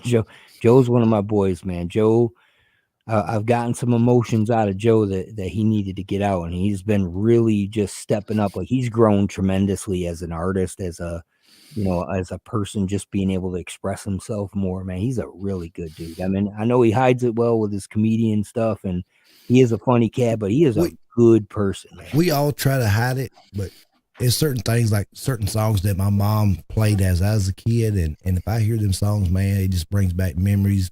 Me sitting in her lap when she was rocking, whistling to an old song, and man, I get teary-eyed and choked up. Yeah. But, on the outside, we try to play as a tough guy, but inside, you're sitting there thinking like, man, I wish I could go back to them times and do it all over again. But then again, you look at, man, you wouldn't be who you are today if you didn't go through that, And see, my mom never was sick. She called, I was working on the ambulance, and she called one night. She was down on the floor sick, and we picked her up. We done CPR on her. She lived one more week after that. She died on Valentine's Day. And it just like, man, everything happened so fast, and picking your mom up on the ambulance and taking her to the hospital. And, I was mad at the whole world, man. I ain't gonna lie. I was mad at God. Why are you doing this to me? Cause you always grow up like nothing's never going to happen to your mom and dad. Yeah. Been there, man. Been there. I've lost every single one of my family members, man. No grandparents, no parents, no nothing. And out of all of them, my mom and a young man that I coached in basketball, those were the two that really just crushed me. So I get it, man. It's a tough thing to go through, and nobody understands until, when you lose your mom, man, and you have a relationship like that with your mom, if there's something that just, it's like a piece of your heart is ripped out and you can't get it back. And I ain't gonna lie, I was a mama's boy. I passed daddy up just to go see mama, and I come back out, they like, you ain't gonna say hi, like, hi, Dad. But it was all about mama. I mean, I had to make sure mama was all right. But me and my dad, we had different terms, man. We was both hard headed, and we always, he didn't like my ways of doing things. I didn't like the ways he's doing it. We couldn't work together. We tried that several times, and it never would work out because my dad done time in prison, so he missed a lot of my childhood. And when he got out of prison, I was already at the age like, who are you to tell me? Because he never was in my life. So then when he was in my life, I'm like, who are you to tell me what to do? Because I always had mama to tell me. And it just caused a lot of problems. But, you know, I look back on it now. He's my dad. I still love him. Mm-hmm. And I wish I wouldn't have such a hard-headed person then. And we could have worked things out and done more things together. Yeah, all you can do now, man, is from every step that you take forward is just to do something different, man. Right. You know, make it right now, bro. That's bad. Man, Peerless gonna get all of them in my feelings, man. We want to play a song or something. I've walked that road, man. It's not easy. Not easy at all. Still to this day, man. Still to this day. Pierce is going to take over Dr. Phil's show. No, I don't need that, man. I just want to build you up, man. I hope I hope you gain something from this. All right, so we're going to check out Could You Be an Angel? And this is a song you wrote for your son's wedding, correct? Mm-hmm. Yeah, I wrote it for my wife, but I mean, it's for my son's wedding, yeah. So you wrote it for your wife, but well, secretly in my own heart, yes, I wrote it for my wife, but I wrote this particular for your son's wedding. Yeah, gotcha. Yeah. Okay. Now, what did your wife think about the song? I could show you a picture, man. For Christmas, man, she gave me such a special gift, man. It was a picture of her and I, and she had the lyrics put on a canvas right over the top of us, man. So, man, that's pretty cool. Yeah. All right, Could You Be an Angel by Peerless.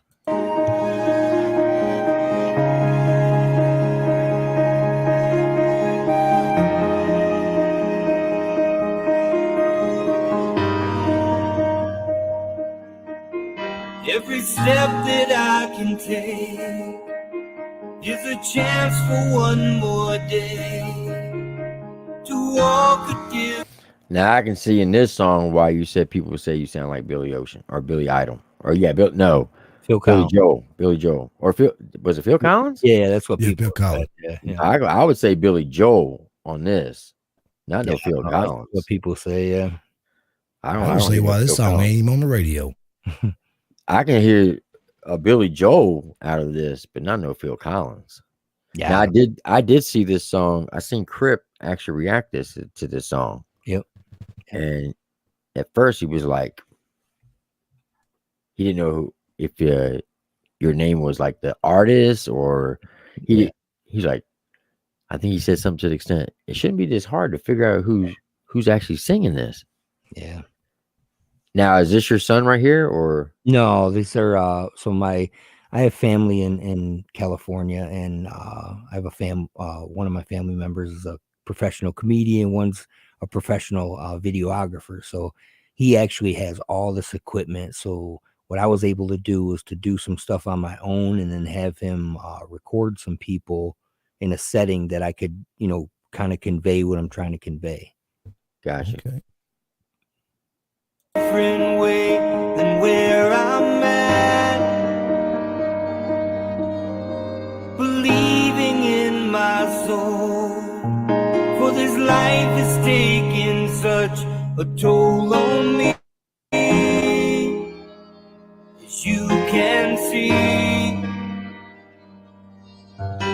no matter where I've been, you have always been my friend. No matter what, you're always there for me. Could you be an angel? Could you be an angel? I've never felt something so true. Way that I love you. Could you be my angel?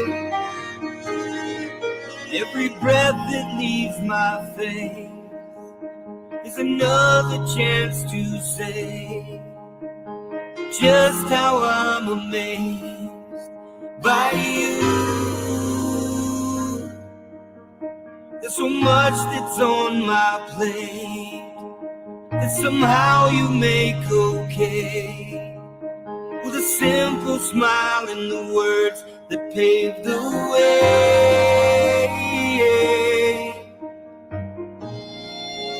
I am jealous of the place that I want to be today, but I always find my way with you. Could you be my angel?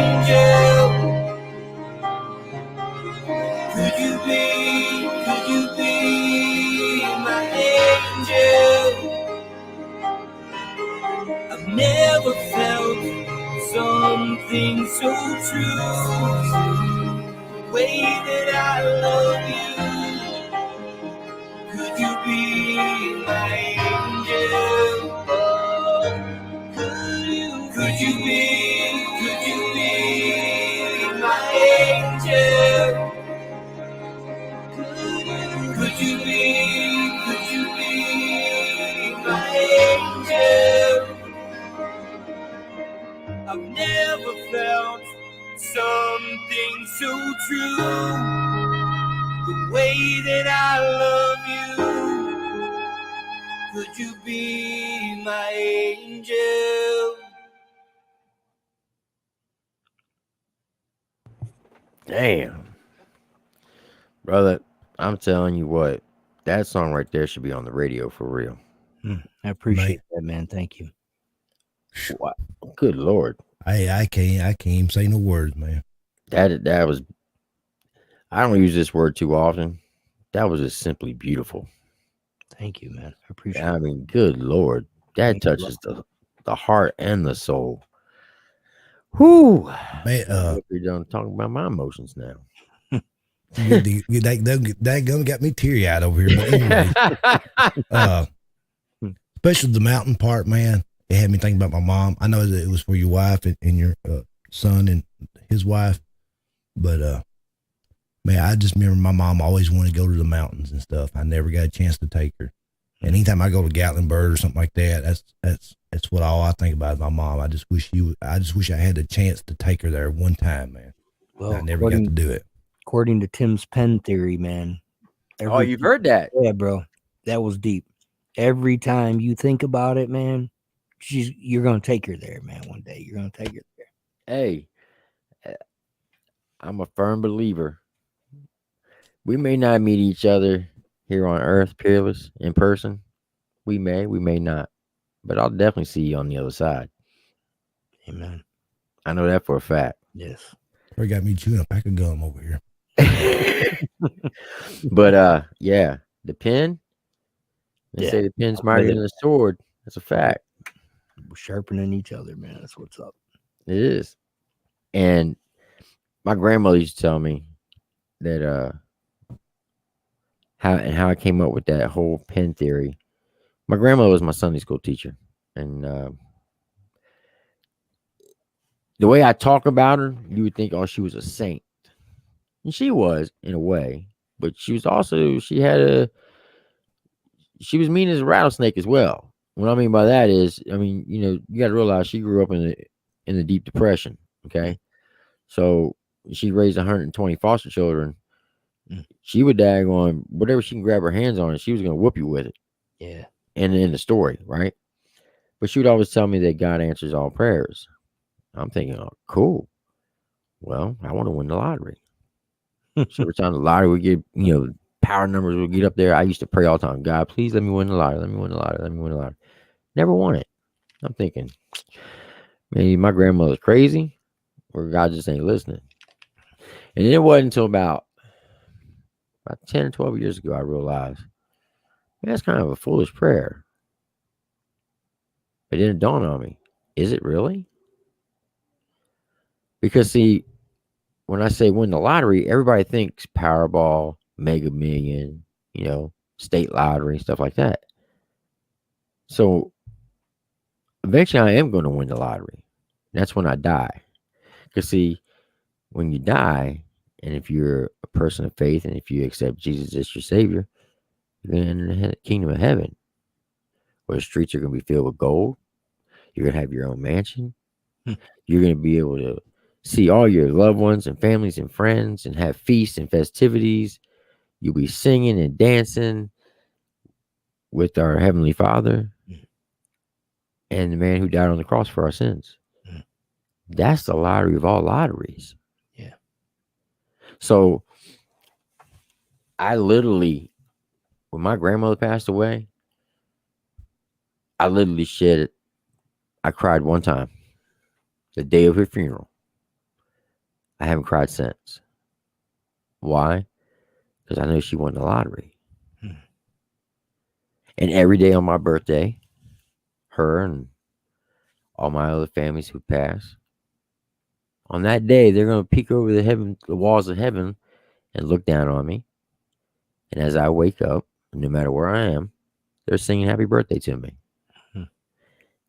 And when they're going to have a gift, and they're going to put it inside my mansion. Now, your mansion is being built the day you're born. Yeah. It doesn't get completed until the day you die. Right. So that's why I always tell people, people who died in combat or on 9/11, the day you were born and the day you die was already written in stone 2,000 years ago. So it doesn't matter what you do in life. The day you die, you were going to die on that day regardless. Doesn't matter if you were a soldier, a musician, or a police officer, or a doctor, or a lawyer.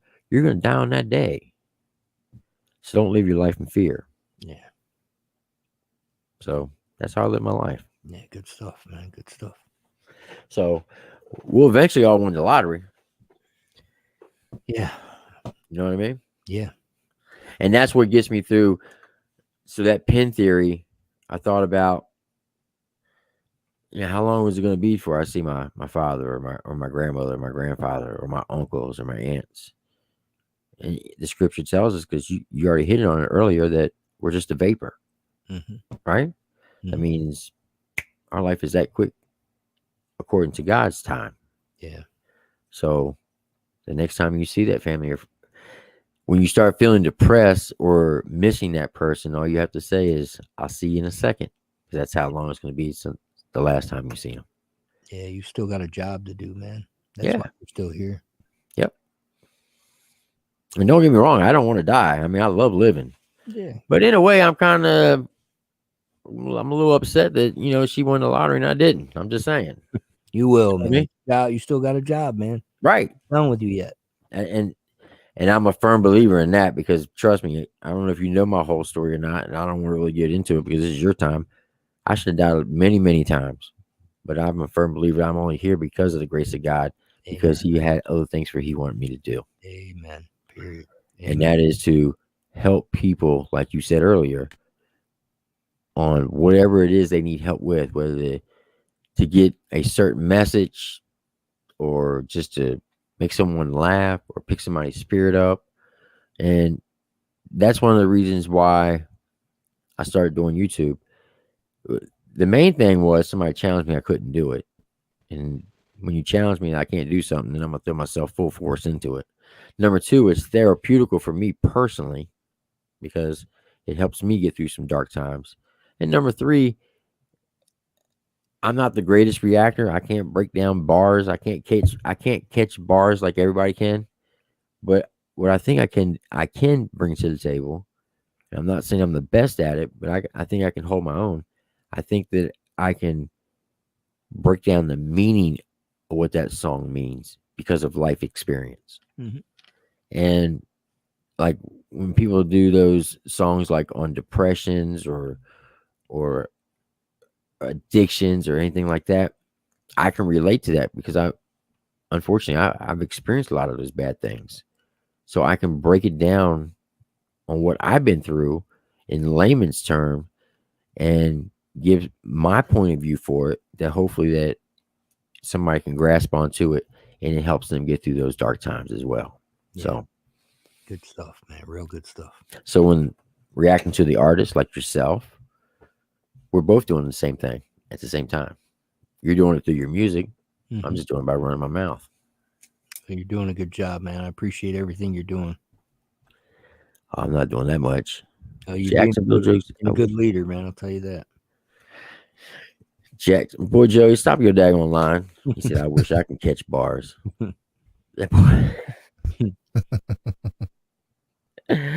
Joe, you funny. All right. So that's a song you wrote for your son. Mhm. It's wedding. In Yep. all actuality, you wrote it for your wife, but Yeah. you use your son's wedding as an excuse, which is Uh, slick. I wanted to be an example for his wedding, man. I wanted Right. him to see what it could be like if he just put his all into it, man. If this is the counterpoint of your soul, man, then you better be all in, brother. That's right. Now, When what you did say your I- what, Go what ahead. did your son and his wife think of about this song? They cried, man. I gave it to him as a Christmas present. I'm not a big like monetary person, man. For me, this will last forever. Fact. If I give him a gift certificate to TGI, He'll be back in a minute. He just froze up.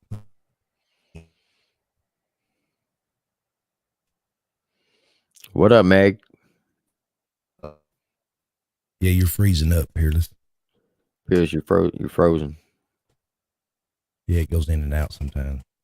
Pierce, I don't know if you can hear me, but I'm gonna remove you and pull you right back. So don't do anything.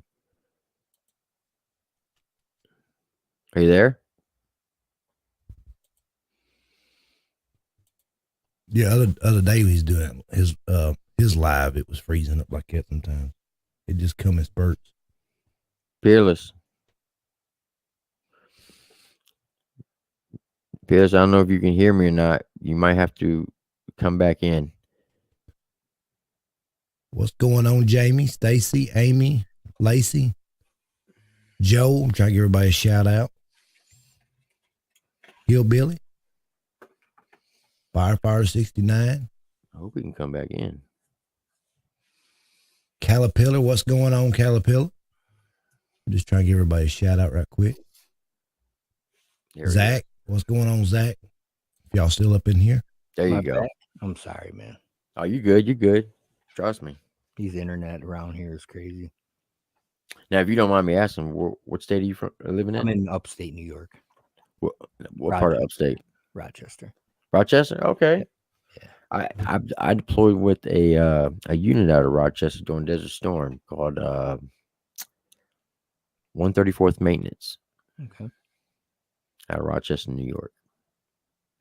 Matter of fact, the company commander and the cook, the mess sergeant was the head honchos over at Kodiak. Kodak, yeah. Or Kodak, I mean, Yeah. film place. I don't know if it's still there or not. It is. It's just a different world now because of digital film. But Right. Mhm. But yeah, those guys were, boy, they were off the chain. Let me tell you, that unit was almost like being in the TV show called MASH. Oh, They didn't have no military regulations, thought process whatsoever, because they were a National Guard unit, and I was an active duty soldier, okay. and I kept volunteering. I wanted to go to Desert Storm, and the unit that I was assigned to, they weren't going to go, so I kept calling my branch manager up.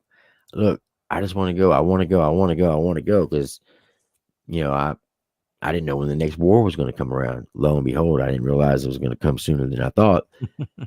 And I wanted to get that combat patch. So finally, my branch manager, I'll never forget, her name was Master Sergeant Walker. She said, "Private, you got to be like the most annoying person I've ever dealt with in my career. You're like a hemorrhoid." She goes, "You want to go to combat? I'm your genie, and your wish is granted. Pack your bags. You're going to Desert Shield." I was like, "Yay!" Went and watched every war movie you can think of. Thought I was going to go win the war all by myself. First time one of those big Scud missiles hit the ground, boy, I started crying like a baby. I was 19 years old. Oh, Lord Jesus, help me. Yeah, those guys, they were crazy, though. Rochester, New York. Yep. Boy, they knew how to party. I'll give them that. All right, so this next song we're going to check out, it is... What are you pulling up? ain't no telling what he's pulling up. I'm curious if you're pulling up The Runaway. That's my country song. Oh, we're going to check that Your out. country then. song? Yeah, it's called We're The going to check out a country song. Oh, yeah, we're going to put this one on pause for a second. Now you done got me curious. Now, a lot of people don't know Peerless. Y'all go over and check his YouTube channel out. Show him Make some sure love, you hit subscribe to that his like channel. button, hit that subscribe button. Hit that little dingly bell. Get all them notifications. And what's the name of it? The Runaway.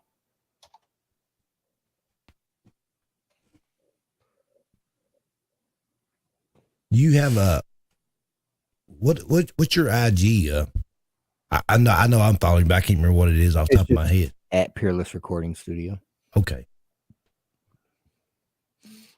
I seen where you got that thumbnail where I shared that thumbnail with you earlier today on my IG. Yeah, thank you. Are you big into thumbnails when you do your videos? Yeah, I'd play the game, but it's kind of stupid, man, to be honest with you. Everybody makes these faces like, like you just saw Godzilla or something. I don't know what the deal is with that stuff. I had somebody ask me in my studio one time, it's like, bro, every time I get a notification from you, I think that like you saw Jesus, he came back or something, or something. I'm like, man, I don't know. I started doing reactions, and I probably already had like 20 or I probably had 40 videos up. And somebody said, you need to make a thumbnail. That'd help you get more it does subscribers and stuff. I'm like, what is a thumbnail? Yeah. And once I figured it out, I'm like, now how do I post a thumbnail up here? Yeah, because everything I'd done, I had to watch YouTube on. Yeah. They no reason to click your video. They're not going to click it. That's right. Everything's about shock value nowadays. Well, I ain't gonna lie. I think I'm pretty good at thumbnails though. And they got where people saying you need to tag people in certain things. I'm like, how you do that? Everything I had to learn, I had to watch on YouTube. There's a little thing called vidIQ, man. I never had a home computer till I started a little over a year ago. Started doing reaction. I had to go out and buy all this stuff. Mm-hmm. I mean, other than my phone. Yeah, that's tough to use your phone. Well, believe it or not, my first 13 months, I did everything on my phone. Tim tried to show me how to use my phone. I'm like, a lot of people are like, you did all that on the phone? Are you sure? Yeah. Sometimes you use your phone for a camera, don't you? Yeah. I mean, you could project your phone onto a TV. So, I mean, it's all the same, Your phone's basically like a little computer. Yeah.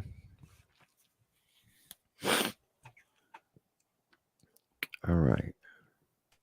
Well, while we're waiting for this to download. Big D, when I go out to see my old guitar player in Nashville, man, I'm going to link up. All right, holla at me, man. It'd be great. I'm just right outside Nashville. I'm probably 32 miles from Nashville. I'm just on the east side of Nashville. Yeah, or even when I go see my daughter, I'm going to go hit Jacksonville Joe up because he moved. And last time I drove all the way through Florida, and this Dingleberry, I know he's in the comment section, man, but he ghosted me, man. I drove all the way through Jacksonville, man. I was like, I sent him a picture of something that was like 3 minutes from his house, man.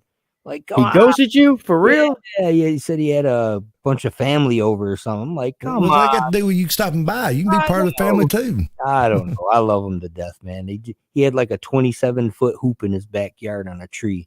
I was ready to outshoot him on it. But I lived in Nashville for about 2 years, man. I had enough. I couldn't do it again. That's messed up, Joe. Yeah, John, you do a man like that. Daggone ghost him like that. 3 minutes from your house, man. Man. I even my Jeep no, this is rehab. Yeah. I said while we're waiting for it to okay. We're gonna play this. Cool. All right, so this is your famous song called Rehab.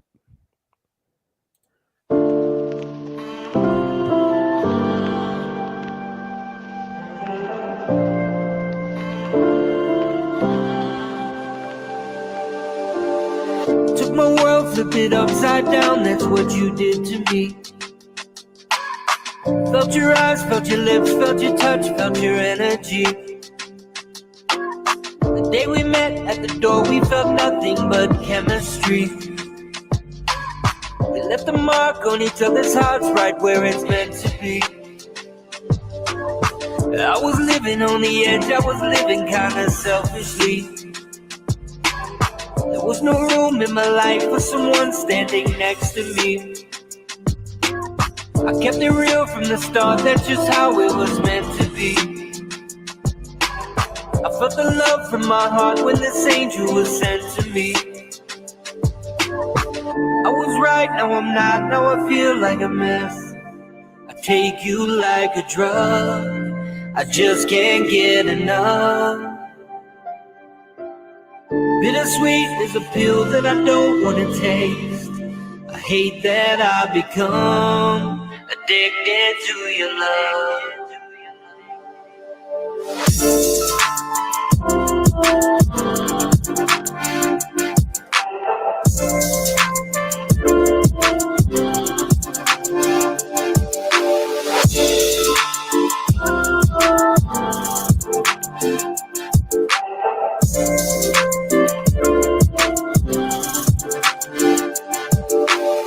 Reality sets in when everything changes fast.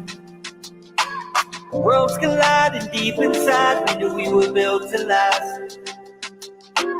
Love caused some wounds that soon left us in an ugly cast of characters from our lives, so we forget the past.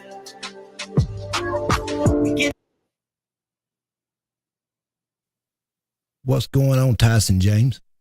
You're just talking about it. Is that Tyson James up in the chat? Yeah, he said he sounded like Phil Collins. See, that's a fifth person. No, it ain't Phil Collins. But Tyson, I'm gonna tell you what. This gentleman right here, this is who you need to do your next collab with, for real. Mr. Peerless Recordings. When people listen to this song, at first, when you're talking about the whole rehab, you would think most people would think about drugs, alcohol, and whatnot. But you're actually talking about the love of a person. Correct? A lot of rehab, man. When it could be applied to a lot of different things. That was the point. But rehabbing, and you guys have spoke of this, when you go through something that is life altering, man, it is a process to rehabilitate yourself. And I take it like, if you take you get in your worst state, it's like being scrap metal.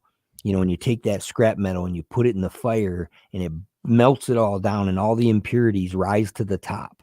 And then it takes what's good out of that, and you're able to reshape and remold and reconfigure yourself in a way that predicts, true rehabilitation, not just something that comes out of your mouth. You become a different person. You become usable. You become something it has a purpose now. So that's what the point is. Heck yeah. Because when I first heard this song, I thought it was about alcohol addiction. Yeah, it could be lots of things, man. It could be addiction to music, could be addiction to alcohol, relationship, love, people, all kind. I've heard all kinds of people relate to this. They said, "Man, I feel like you dug right into my soul and started talking about my life." I'm like, no, not just you, man. But that's tough, oh man. It's tough. Does it helps all different types of people out. Yeah, it's got substance, man. Everybody's got different problems, man. Yeah, for sure. That is facts. All right, here we go. Admit one thing, it was a ring that made it tough. Suddenly lust and looks and love were not quite enough. Our super glue began to crack, that's why things got tough. But in the end, it's love that wins, it is always enough. I took on a totally different approach. Not at your door, but you ain't answer, so I left the rose. I'm a mystery to your family, you should let them know. I'm hoping they don't disown me, so you won't have to let me go. I'm cold, don't mean to tell you I will when I won't. You say that my love is bipolar when the moment's exposed. One day I want you to hold me holy, the next day I'm ghost. The power I get from your touch, it be making me choke. But lately you've been giving me the cold shoulder, trying to run game on a man who got game. If we keep it up, then the game's over. Ask you what's going on and you say not a thing. I try to buy you something, but you tell me my love don't cost a thing. Then you go be a J-Lo, babe, I can see your halo. You say I just need some time, I think that we just need to lay low. Trust me, let's not fight before things get ugly. Arguments form into lust, that's how I know you still love me. Rehab. I was right, now I'm not, now I feel like a mess. I take you like a drug, I just can't get enough. Bittersweet is a pill that I don't want to taste. I hate that I become Addicted to your love.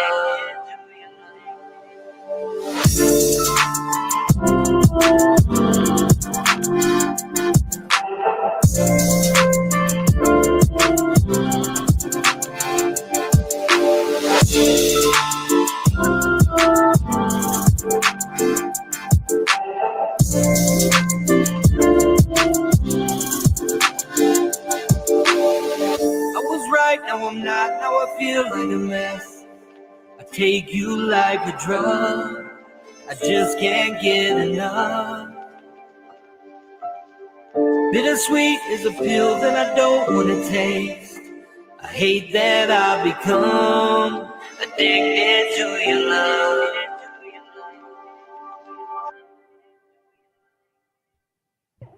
Man, that's another good song right there. Heck yeah. Appreciate That it. song right there should be on the radio. For real. Have you ever tried to get your songs put on the radio? I have some stuff on the internet radio. It's hard, man, because there's part of me that's like, you know what, I feel the same way at some points, but I'm a super humble person, man. Like, I feel like God's in control, and if it's supposed to be on the radio, it's supposed to be on the radio. If this is the platform it's supposed to be on, then that's what's supposed to happen. There are people listening right now that never would have heard this if I didn't do it. So Right. I look at it like that, man. You guys are listening. That's important to me. You're taking the time out of your life to listen to this. So that's what it's all about. Man, you got to be the most humble person I've ever come across, for real. I've been given a lot of excuses and pardons and all that stuff in my life, man, when I didn't deserve it. So all I can do is just, give my heart the best I know how and the best I'm equipped to, and go from there, man. And it's awesome that you help several people out that does music also. Yeah, I really try hard. Because it's not about me, man. It's not about me. Right. That's true. Can't be selfish. You No. try to be able to help others out. That's the whole game plan, I should say. I was taught at one point, man, about living the dash. Living the dash. Yeah, you look at someone's gravestone, man, and you see when they're born and you see when they die. Right. And the only thing that mattered was the dash in between, man. Whoa. That's deep right there. And how you Jesus. how you live it, man.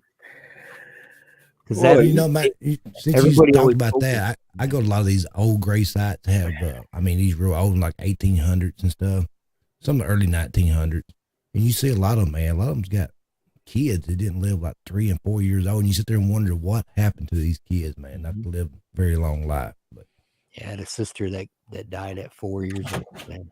And that's a tough thing, man, to try to grasp and understand, but it's not in my control, right. But yeah, that dash, man, people are always focused on, he was born then and you died then. Well, that isn't what's important, man. It's what happened in between then, man. That's Right. how we're supposed to explain. If I want, it's hard, man. My buddy lost his dad in high school, and it was a real eye opener for me because I watched a young man lose Hey, everything. Peerless, I don't mean to interrupt you, but you're not gonna believe this. What's up? Tyson James says, I'm writing a song called Dash. Mm. That's awesome, man. Now listen, Tyson James, he has your beliefs, your mentality. That's why I'm saying you two should link up. Well, I've got some songs that have some open verses, man. So hit me up on IG, bro. I'm telling you, you two can make that on musical magic. I've got Y'all a go over and song show called- Tyson James some love, man. Yeah. Y'all give him some love. And man, Tyson James' music, man, and some of his songs, man. Yeah, I just don't. I wish his numbers was a lot higher than what they are, but I see why, because you know how YouTube is. But yeah. Now, I didn't mean to interrupt you, but go ahead. I just thought you'd like to know that. No, I was just talking about just perspective, man. Like you go through things, and there's some things in your life that you gain perspective from. And I watched a young man who basically revered his father, and everything he did was centered around pleasing his dad, and then his dad died. And then so every purpose that he had ended. And we actually, we used to play football in school. We were we were good. We lost one game in 5 years, and we lost the state championship game our last year, and we lost by 1 point, man. Is that the only game you lost? Yeah, ever in the time I played football in 5 years. And it's whatever. It's just a game. But the point is, he was the kicker, man. And we lost the game by 1 point. And then his dad passed away. So it was like just this continuing thing. But the point is, we went to his funeral, and he had me sing, and I sang in his funeral, and I couldn't hold a tune for a bucket, man, but I did it, and I watched him get up there, and it was sad, and then it was sad. So I was sad for him, but I was sad for what I had learned, in that he basically stood up, and all he had to say for his father was, man, he was the biggest Buffalo Bills fan on the planet. He had season tickets since 1970. Man, he was there before anybody, and he left after the janitors left. He was all in it for the Bills, and he turned around, and he says, man, and he had a shirt on that said, let's go Buffalo. And I sat there and I thought, I'm like, man, no judgment, no disrespect, nothing. I love the man. I still go to his grave today. But that's all he had to say about his father. That's all he remembered him for. That's all what he thought and interpreted that his dad stood for. And I thought to myself, man, of all that, you had 46 years on this earth, and the only thing your son says is he was a great Bills fan. And again, no judgment. I just took from that, I want more out of life than that. Man. You know, I want more for my kids. I want whoever stands up at my funeral, I want them to say something that's impactful. Not that I was just a Bills fan. So. Have you ever thought about writing a book? Yes, actually, dude, that's my 100% on my bucket list, man. 100%. Man, let us know when you write one, because I won't buy it. You should write a book for motivation. You should write a book on your life, and then you should write a book on the music thing. Believe me, it's been on my heart. I just haven't found time, but I also learned that you can be looking for time forever. You better make it, man. Make time to do it. That's right, because life is too short. Yeah. Just because you go to bed at night don't mean you're going to wake up in the morning. Right, man. That's right. You were definitely a deep thinker. Yeah, it's been that way since I was a little kid, man. I've been through a lot of stuff that people should never have to go through. And, you know, it is what it is, man. All you can do is learn from it, gain from it, pick your rear end up, and let's go. Yeah, you know, unfortunately, a lot of us been through that. And like you said, it's all what you make the best of it. Yeah, for sure. You can sit there and use it as a crutch and say, oh, well, you know, I grew up like this, or I was poor, or I grew up in an abusive home. My dad was an alcoholic, or, you know, addictive gambler, or whatever. And you can use that as an excuse on why you're not succeeding in life. Or you can look at that and say, okay, that's not what I want to do. I don't want to be like that person. I want to be a better person. So I want to go out there and work even harder to get where I need to be. So I learned when I was little, man, you can either make excuses or you can make a difference, but you can't do both, man. Exactly. Right. When I retired from the military, I went and I worked at a juvenile boot camp as a drill sergeant for troubled teens. And one of the questions I used to ask them, what do you want to do when you leave here? Do you know that 87% of those kids would say, I'm going to go on welfare? And I'd pause, and I'm like, why? Well, my parents did, and their parents did, and, you know, they live a good life, so I'm going to do it. And that's what I would tell them. So why do you want to use your parents or grandparents as a crutch? Don't you want to be better than that? Don't you want something that you can call your own and say that you worked for it? And after having a talk, when they graduated, those 87% of those kids, I would say at least 90% of them, of those 87%, actually ended up joining the military because they wanted something better in life. So the moral of the story is, don't use bad things in your life as a crutch to hold you back. That's right, man. That's right. That's good stuff. They wouldn't have won if it wasn't for you, and if it wasn't for you being I don't want to say submissive, but I mean you submitted to that calling. You said, okay, this is where I'm at, this is what Right. you have me doing, this is who I'm going to be, and I'm going to use it from an angle of empathy and say I've been there and I Mhm. can relate with you because I've seen it, I've lived it, I've done it. There's a lot more respect that comes from that. Oh yeah. You got to be able to back up what you're saying. If you Yeah. can't, people can see through that. For sure. From my experience. All right, so we're gonna check out your country song. This is Yes, sir. right here from Tennessee. Uh-oh. You might want to hit that Nashville, the Big D.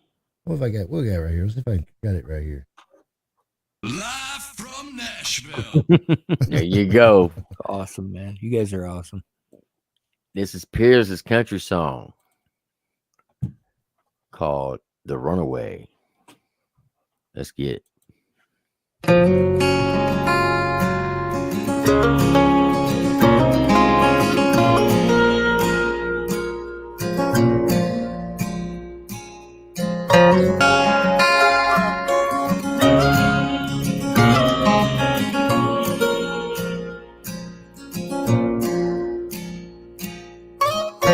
Caught me running down the back road to your house.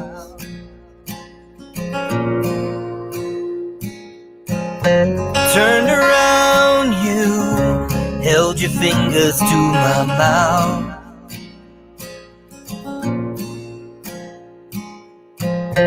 Grabbed my hand, you laid me down on cobblestone.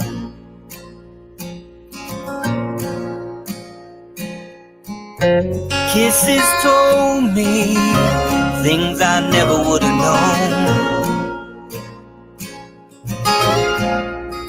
And you run away, so let me catch my breath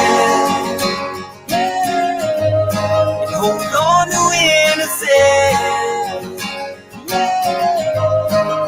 Remember how I used to beg you to stay. Babe, you're the runaway.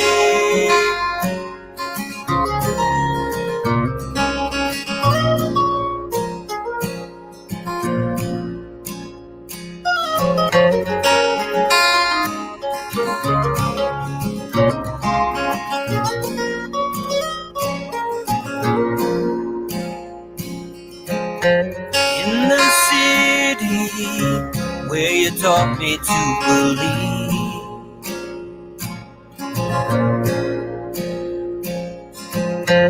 whispered softly, baby, no, I couldn't leave.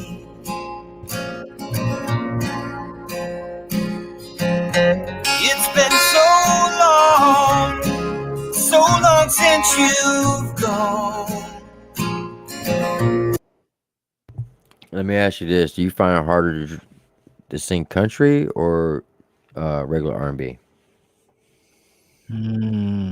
I don't know, man. I don't really have a genre. I feel like the song wins. That's what has to matter because this is what people are listening to, and this is what they don't listen to me. I learned this a long time ago. I was at a concert and I did a show, and people were like, "Oh, that was so awesome!" And then somebody said, "Hey, bro, you can't go home with them. Do you have a CD? Because that can go home with them." You know what I mean? So it's like you could have impact at the concert, but you can't go home. They can have all the, all that was so great, but then they forget about you. So you got to have something that lasts forever, and that's the music. So for them to watch this, to me, this will be on. If I die tomorrow, this is going to be on YouTube forever. This is forever. So the song wins. So it doesn't really matter to me whether I'm rapping or singing or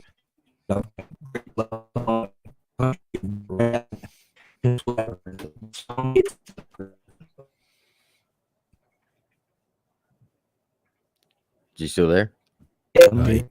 Yeah, he's freezing up again.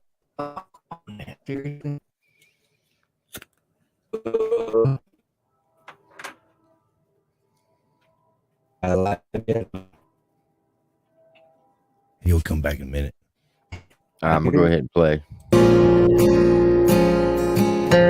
I forgot you, then I heard our favorite song. And you run away, so let me catch my breath. You hold on to innocence. Remember how I used to beg you to stay. Baby, the run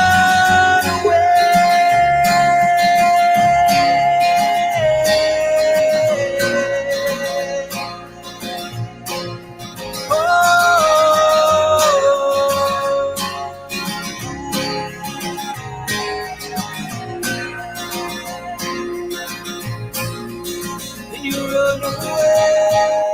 Let me catch my breath. Hold on to innocence. Remember how I used to beg you to stay. Baby, you're the runaway.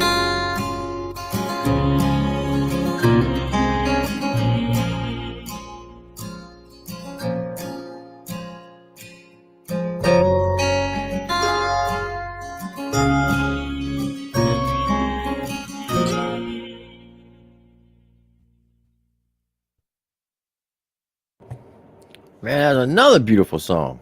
Man, that ain't nothing like the country nowadays you hear. Heck no.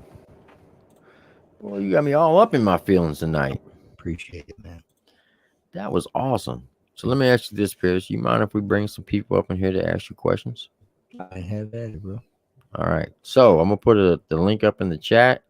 If you want to come up and ask Mr. Peerless some questions, come on up in here and ask questions. You know the rules.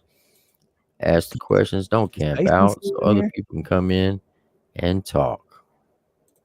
Is Tyson still in here? He Tyson? was 4 or 5 minutes ago. I'm not sure if he's still in here or not. Okay. He said he got you there when you said hit him up on IG. I did see him respond to that. Okay, cool.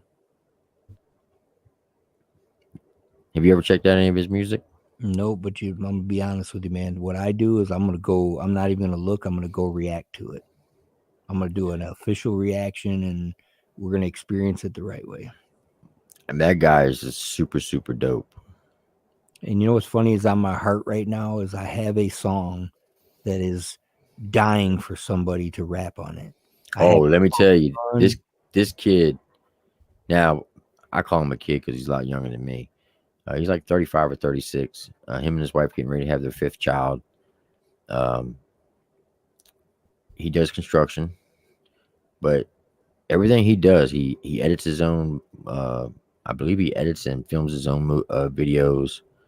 I'm not sure if he mixes and masters or not, but this guy is very, very talented, very, very talented, and he is, like I said, he is very Christian oriented, and I just love him. I think the guy's super dope. He's one of the guys that I predict that would blow up this year, musically wise. Because if anybody deserves it, he's one of them. Well, it's We on my actually had heart him on, right now, man. I know the song. It's on my heart right now. and we actually had him on live one night. Yeah, we've interviewed him. And I think he's in the process of building a house right now for him and his wife and kids. Yeah, I'm gonna link up with him because it's definitely on my heart. I know exactly the song. I know exactly what I'm gonna send to him. It's already done. It just needs a person to rap on it. oh he is the man for the job. I can promise Yeah, you go that. check out some of his songs, and I Yeah, guarantee you'll be like, I'm gonna he's gonna react be the to guy. it. That's what I'm gonna do and put it right up on my station. So does anybody want to come up and talk to Mr. Peerless? Ask any questions? Like I said, click on the link and come on up. Don't be shy because y'all be coming up here any other time. Yeah, they get shy when we have guests on here. I know. They, for some reason, they do become very shy at that point.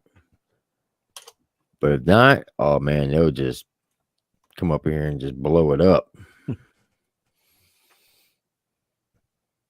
I just want to say too, man, I am so thankful that you guys had me on here, man. I really appreciate Man, we appreciate you coming on here. We do apologize yeah. about Friday, and I'm glad you let us reschedule. And All right, I so hope this this ain't the last time neither. heck no. So we got Jess Tornado. What's going on, Jess? Hey, Hey, how are you? good. How are you? I'm doing well, thank you. I guess I'll ask you. I mean, it's been a pretty informative interview. What advice would you give to people just starting out, whether it be on YouTube or in the music industry? I'll start with YouTube. So YouTube is just do it. I mean, I know it sounds stupid, but there's a ton of people that have flooded YouTube right now, everybody's trying to be like No Life Shack and people that make the hundreds of thousands of dollars. To me, that's not what it's about. To me, it's about you have a gift and a message and an interpretation that nobody else does. And the only person in your way right now is you. So just do it. You could do it with your phone. You could do it with a webcam. You could do it with a simple laptop. Just do it. I know there's a guy called Highly Combustible. He was a follower of mine, and then all of a sudden he reached out to me on IG, and he said, "Man, I hate to get in front of a camera. I just don't know what to do." I gave him a couple pointers, and the guy's almost to 10,000 subs in literally 2 months because he's I'm familiar with Highly. yeah, and I love him to death, and he just stepped out of his comfort zone. That's what it's about. I mean, I look at it like No, this. because I work with. Go ahead. I was gonna say, I don't know if you know who Jekyll is.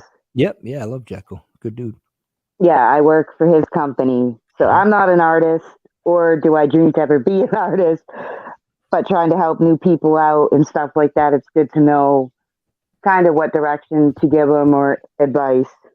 I look at it like this. I can only reach so far and you can only reach so far. But if we connect together, think of the people we can affect together in our different circle of influences.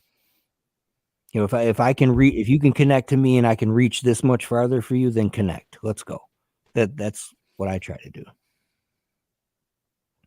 That's some good advice right there. As far as music, Thank you. Yeah, music is a whole nother discussion because that's something that's, you think people are critical when you do YouTube reactions. Wait until you do music, because that's something that you really got to sit down and think about.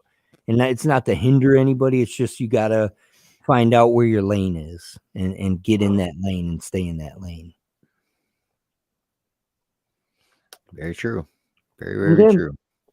Good advice. Thank you. And I'll hop out so somebody else can hop in.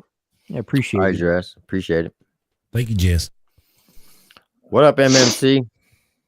I'm doing good, Tim. Can you hear me? Yes, sir. Peerless. Yes, sir. Brother, you talk about the dash in between the dates. Yeah. And being humble and life experiences. And one famous line that I like in a song is, "You only know the half of me that you want to see." So I always try to put out that image. And I'm not the wisest man in the world. I'm just a man that's experienced life. And like you said, if I can help somebody along the way, that's my purpose.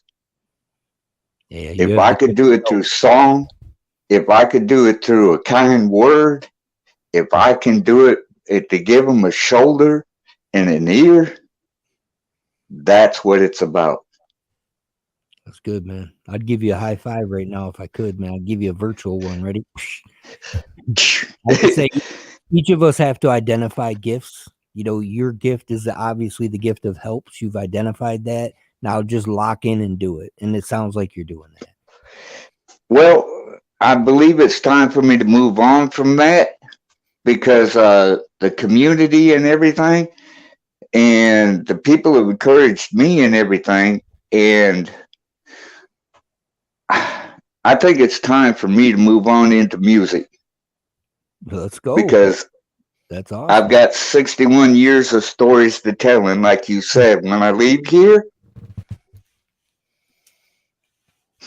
I don't know if you know or not, Peerless, but we call MMC the Moses of YouTube. uh, very, very knowledgeable, super dope guy. He's one of those people that will definitely give you the shirt off his back. Um, he's he likes to, he's also like a jokester. And he likes to joke around. He's almost like you remember the show MASH? Mm-hmm. He's almost like Radar. He knows stuff's gonna happen before it happens. That's the type of person that he is. Yeah, I would say, man, for you, this is something I've learned is that you can have all those stories, but if you don't ever get them out to print or to exactly. people, they'll all just be your own stories. They won't You know, and I agree with you 100%. And like I tell Tim, there's no coincidences. No. I am just part of everybody that I've met in this life. Yep. Facts. And I will meet everybody on the other side. Yes, Amen to that. And it's time for me, for when I leave here, like you said, to leave a legacy. After I'm gone, it's for my kids, for my family, for my grandkids, and hopefully somebody will hear a song that I've done, and it'll help them. Good for you, man. Good stuff. You should be the next Red Sobom, MMC. I'm working on it. And you know what I'm talking about. Yes, sir. Breaking one. And Teddy Bear. Red Sylvine and oh man, Tony Mel Justice. Mel Tillis. I grew up in the area of Mill Tillis, Pahokee, Florida. I'm glad. And I tell you, there's people that make a difference, have a purpose. You know, people that wake up and have goals and have a purpose and a heart to serve and it's a difference between a spoon and a ladle, right? You take a spoon, you're a person that's self-serving. You take a ladle and you're serving other people. And it just sounds exactly. to me like you got that under control, which is huge. It's not about me. I get my reward when I leave this earth and go home. I'm just passing through here, doing whatever I can to help others to make it home. Yes, sir. Love it, man. Love it. Okay. I got a picture on, man. What's that? I said I got everybody up in their feelings. Yeah. Good stuff. Ain't nothing wrong with that. Keep going, brother. Let's go. All right, I'll hit you up in your IG now that I know you can do country, because that's kind of like my lane. I can't do the rap. I'm old school. Yeah. Believe it or not, man, my mom and my stepdad that's what I grew up on.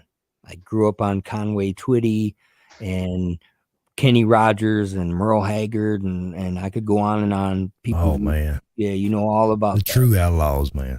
Yeah, I just remember Giddy Up Convoy, man. I just remember my mom playing that, telling me, man, you got to get it together, man, because when we have tractor trailer after tractor trailer after tractor trailer, no one can stop us. You know, that was her motto. Yep, and I was a truck driver for almost 20 years. Wow.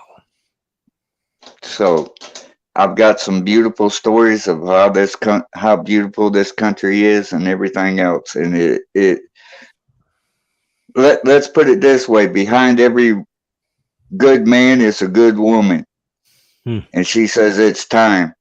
Start writing. Then You better listen to Mama too. You'd be out in the doghouse. You got that right. That's All right. very encouraging, man. Very encouraging to hear you say that. Yes.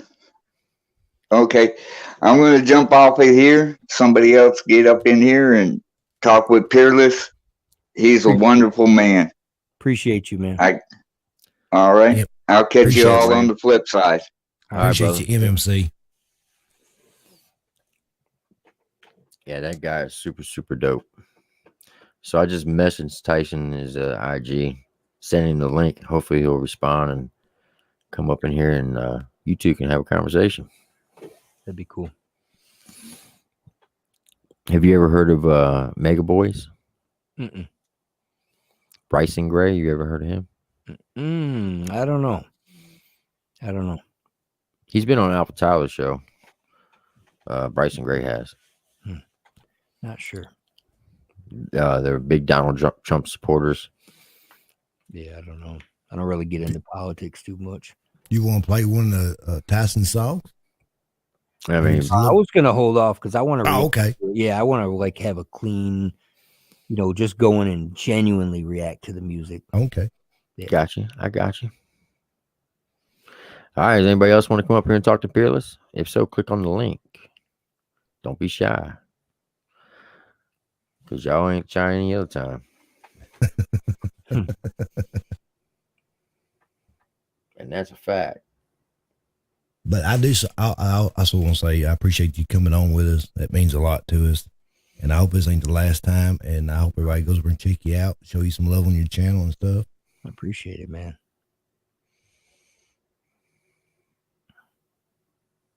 And I try to go around and show love to everybody's channel, man, when they're doing lives or reactions and stuff. And Yeah, me too. I don't comment a lot on a lot of people's stuff. I do hit the like, watch it. But What's going on, Dan? Hey, what's going on? There Oh, he not is. much. I'll be honest, I don't have a question. I just want to jump on here to make the ladies mad that I'm not going to bed. So they see me up here, you know what I mean? So, Dan, let me ask you, what Yeah. were you thinking when you first heard Peerless rap in that UFL promotion? Oh, I thought, man, I ain't gonna lie, I thought it was dope. At the time, I was definitely messing around, watching a lot of that at that time, and so it kind of caught me by surprise that he created like the anthem, because I didn't see that coming when I kind of popped in Peerless's live. Like I said, I found him through a church reaction, and he went live, and I just started jumping in there and started talking to him. So I didn't know he did music at all, to be honest with you. And then he played in the live. He played that track and maybe another one of his. And I was just like, dude, you get around the community at all? Because I don't see you. And he's like, no. And I was like, hey, let me get it. And I think I got a few reactions out of that song and started to help him and tell people about Peerless. And it's been pretty dope to see him get around the community now pretty well. So, I mean, congratulations and everything, Peerless, with your music and what you've done on here on the platform, bro. You gave me my first $2 on YouTube, bro. That's $2. That's it, man. You were the first to donate. I'm like, I didn't know people could donate to people. He hit me on $2. I'm like, hey, we're all about it. Here we go. I'm real funny about real people. You know what I mean? People I really recognize as real. So, I definitely got the vibe from you. So that's why I was like, hey, let me help dude out. You know what I mean? See if I can. I appreciate that, man. He was like, who's Creek Squad? Well, the funny part is I asked him for a church reaction, right, in the live, and he didn't get to it. So he hit me up, surprised me with an actual reaction to the church's song, which even turned out funnier because Church showed up in his comments yelling Creek Squad the same thing, you know what I mean, in that very reaction. Yeah. That's what's up. Yeah, Dan, he's believe it or not, Peerless. He was one of the very first people to subscribe to my channel. Well, not my channel, their channel. And he kept me going from day one. So Dan is definitely the man. Yeah, you know what really stands out about Dan is that most people are keyboard warriors. You know, they'll however you want to interpret that. This Internet thugs. this man said to me, "Look, I'm gonna face to face introduce myself to you." And he hit me up. I'm like, what is this dude doing? And then he hits me up and we have a video chat. And he goes, you know what? This is who I am. I want you to see my face. I want you to hear my voice. And I want you to make that connection because I don't want you to just think of me as like this little tag that goes along with my YouTube channel. And when I comment or I do that, he put a face to the name. And that's the first time anybody did that on this Oh platform. yeah, we did, didn't we? We had a video chat. Yeah, he said, That's this all is how about I roll, my man. I said, well, then let's roll. That was awesome. Yep. Now I will say this: Dan is a jokester. Mhm. He will. It's very hard to get him to express his feelings. However, I was able to do it. The only person on YouTube to make this guy right here show his true feelings on April 1st, because I did an April Fool's joke and said I was quitting YouTube. Oh, well, man. don't feel bad. I was the same way. Dan went up there and he poured his heart out, and I was like, yes, I got him. one and only time. That'd be the last time. he says he's going to keep reporting it till they take it down. But I love Dan. Dan is the man. I can tell you that right now. He's genuine. Yeah. Genuine. I can't He's show definitely weakness on it. 100% Creek Squad. Yeah, for sure. Oh, there's no doubt about it. I'm coming for you. Yep. He says what he meant, and he meant what he says. I can tell you that. All right, so we got Miss Amy Lynn. What's going on, Amy? I'm at the jump. I might be in trouble. Oh yeah. I was backstage and you popped up for me. I was like, mm-hmm. All right. Yeah, I guess I don't really have much of a question. I just wanted to comment on the how, I'm not sure where it was, but you do definitely rap better like than you give yourself credit for. All your music is just great. I appreciate that. I just don't. I think there's people who consider themselves to be professional YouTube rappers. I don't know, that don't think that. So it's, sometimes it can be discouraging because I never in my life ever professed to be a rapper. I literally did that UFL. That was my first time ever rapping. Right. But you're an artist and you're a musician, and yeah, and I kind of have issues with the whole YouTube rapper type thing, because in today's day and age with the music industry, if it's a platform to get your music out there and people hear it, they'll hear it. And when you're good, like for a lot of the like Upchurch, Tom McDonald, Mises, you're right up there, and you're versatile. You seems like you can do like anything. Yeah, like I said, the song wins. Whatever has to be done for that song to get in a way that people are going to be receptive to it, it's got to win. It's not about me. It's about the song. So for me, I just try to adapt. It's like being a chameleon in music. Okay, so now I guess that does lead me to a question. When you write a song, like I know everybody interprets music, like some people write songs like from like a story perspective or from somebody else's perspective.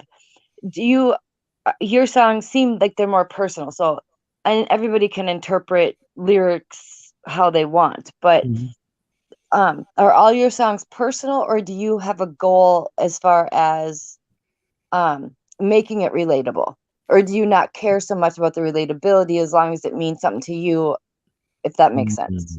No, I think you're 100% correct in saying relatability and substance. Those are the key things for me. It's not about, like, you listen to The Runaway, you think, well, geez, did my wife take off on me 15 times? That's not what the song's about at all. It's Okay. about, it's about like, I have a really good friend, a super good friend that I went to school with, and when we were in church together, like his family and his wife and all the dynamics that you could ever see as an example was the ideal marriage. I mean, like to the point where it's like, man, I wish my marriage was like that. Even though I have a good marriage, his was perfect, I thought, until one day he hit me up and said, hey man, my wife's phone's going off at like 4 a.m. when she's in the shower and da da da da. And I taught him how to go on Verizon and look at his bill. And the next thing you know, his whole world just flipped. And it was all about, his wife was constantly taking off and doing things and stuff like that. So it was basically like his story, if that makes sense. Okay. But it was very relatable to people. Yeah. Okay. So you never know what someone's going through. Right. It can look perfect on the outside, but Right. okay. Well, I will jump off here and let someone else come in. And Dan, go to sleep. I appreciate it. Amy Lynn, you gonna tell Dan good night? No, he's in trouble. Okay. In the doghouse. That's brutal. Good night, Dan and Tim and Mikey and Peerless. Thank you, Amy. I will Thank be you, in the Amy. chat. I'm going to I hope bed. I didn't waste too much airtime. All All right. Thank you. I'll be honest real quick before I do jump off here. When I first saw Peerless and stuff, I just kind of like crossed my fingers that he didn't ever do a bad song, that I had to tell him that he did a bad song, because I just looked at him like, this dude could probably kick my ass. I don't know if I want to tell him if he got a bad song. I will say he is definitely the most humble person I've ever come across. Yeah, highly agree. Very humble. And I do believe that if more people were like Peerless, this world would be in a much better place. That's a fact. Yeah, he does better than I do. I keep wanting to fight too much. Yeah. But we I'll jump off here. definitely need more Peerless. Yeah, Peerless, I'll see you around, fucking. Thank you, bro. man. I appreciate it. I love it when he says that. Bugging. Bugging. See you around, bugging. When he first said it, I thought he was swearing at me. He's like, see you around, you bugging. I'm like, whoa. Oh, that's Creek Squad thing, my But don't feel bad when they call you. When I first heard skin, I'm like, what the heck? They talking about skin, man? Right? I think you should run for president, Peerless. For real. I'm good, man. I don't get into politics, man. I just do what I'm supposed to be doing. You should run. You should become the president. We need people like you. I would, but I got too many skeletons in my closet. I think if we all opened our closets, we might be surprised, man. You ain't kidding. We're human beings. That's true. There's only one perfect one. Oh man, you ain't lying. Now, anybody else want to come up and ask Lacey? Lacey. She popped the comment up there, and I was reading the comment. Anybody else want to come up and ask Peerless any question? That's like when you're talking or somebody's talking to you and you're typing and then you start typing what they're talking to you. Yeah. Right? Mhm. That's hilarious. Alyssa is trying to say that it won't let me accept you because your mic's not hooked up.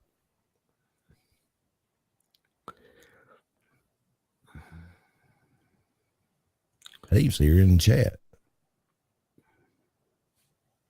She's got it's called Jelly Bean. Oh, okay. I didn't see that.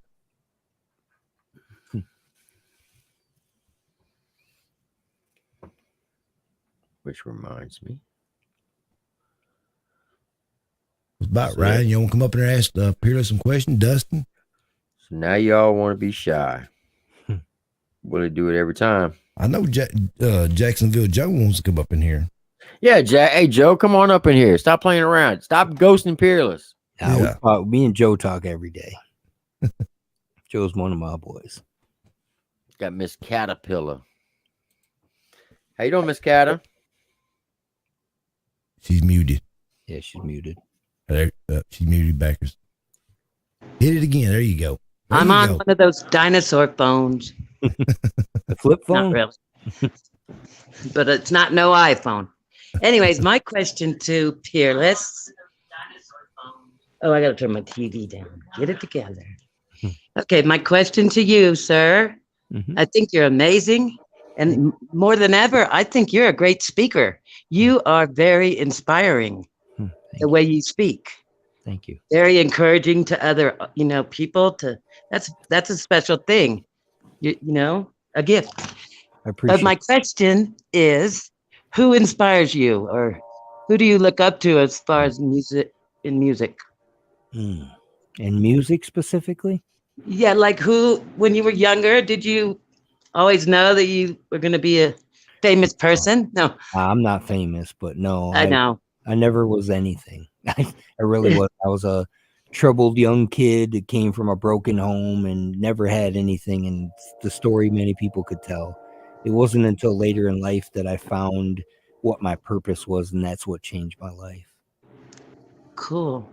So you have nobody that inspires you as far as writing, because you have NF. some amazing.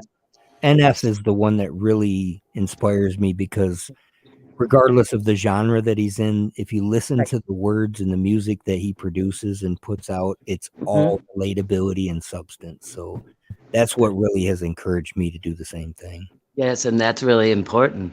Yeah, even though I was already doing it, he just took it to the next level for me. That's cool. Awesome. Okay. Well, good luck. I wish you the very best. Thank you so much. You're welcome. Thank you, Adam. Appreciate See it. ya. Bye, you two old geezers. 3 old geezers. Oh boy, Cat, me and you have a conversation later on.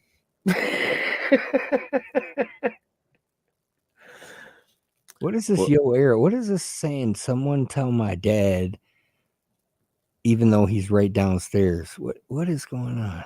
Huh? What? It's Yo Arrow says, someone tell my dad Peerless I said what's up, even though he's right downstairs. Ha ha. So now I'm thinking, which one of my kids has an account that says Yo Arrow and is saying Fax Joe? That's funny. Do you have any kids in the house with you? Yeah, I have 2 of them and they're upstairs, which makes me wonder what the heck they're doing. Because I know my one son has a Twitch account. He's an online. He streams. He does gaming and stuff. And my other son is a little guy, and who knows what the heck he's doing. He's like the kid that no matter where you are, he's omnipresent. You know what I mean? You could be building something in the garage, and then all of a sudden you turn around, he's just standing there. He never said hello or anything. You're like, holy cow. Staring at you. Yeah, exactly. Yeah, he's that kid. I sound like my kid. He's a big gamer. He does a lot of that online gaming. Yeah. My son's at a point now where he's monetizing on his gaming and stuff, and he's have at it, man. Yeah, my son wanting to do like YouTube gaming where he's recording on YouTube and stuff. Yeah, Twitch is a big format for that. I went out and bought him the set. I bought him 2 monitors, a gaming computer, and all that. And he got an Xbox. I don't know which one. I think it's an Xbox. Yeah, Xbox 60 or something. I don't know which one. It's the black one. And he's actually going through. This will be his 3rd one because he stays on it so much. Yeah, but man, when he gets on them games, he's a talker. He talks to them people like no tomorrow.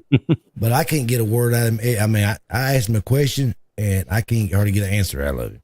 It's because you're dead. Yeah, he's dead. Then he mumbles. I'm like, I can't hear what you're saying. He said, I gotta stop slacking, Pops. I gotta stream more. LOL. Okay. Probably my boy Braxton. Well, look, Pierce, I appreciate you coming on. I appreciate you, man.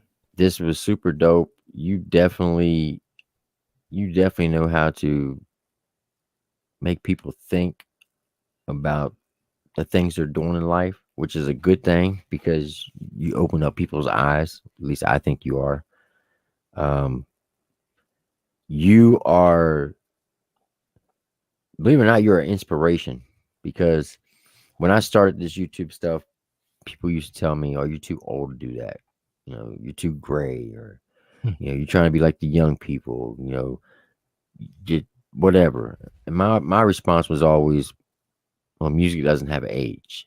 No. And now that I see someone like you, who's close to my age, and you're out here grinding like the way you are, it gives people, you inspire people to want to do more than what they were doing.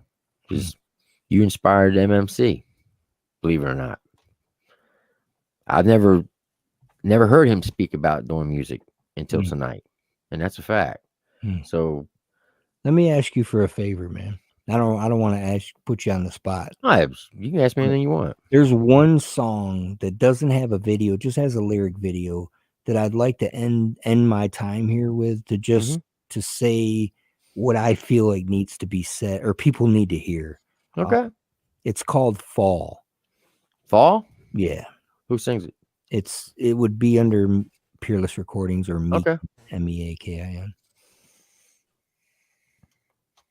And then I just want to say thank you to everybody that's taken the time to listen, because to be here for this long and listen to my rear end talk is, you know what I mean? Man, believe me, a lot of these people in the chat tonight, they've been on the live stream with me, and Tim stays on a lot longer than I do because I have to work the next day. Tim does too, but I like to go to bed, kind of get a little bit of sleep. Yeah, for sure. But they've done 7-8 hours, and they all still be up in there. They've been in there until like 6 o'clock in the morning.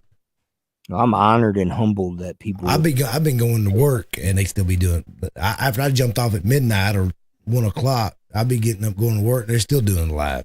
Yeah, and you say it's called Fall? Yeah. Yep. When did you put it out?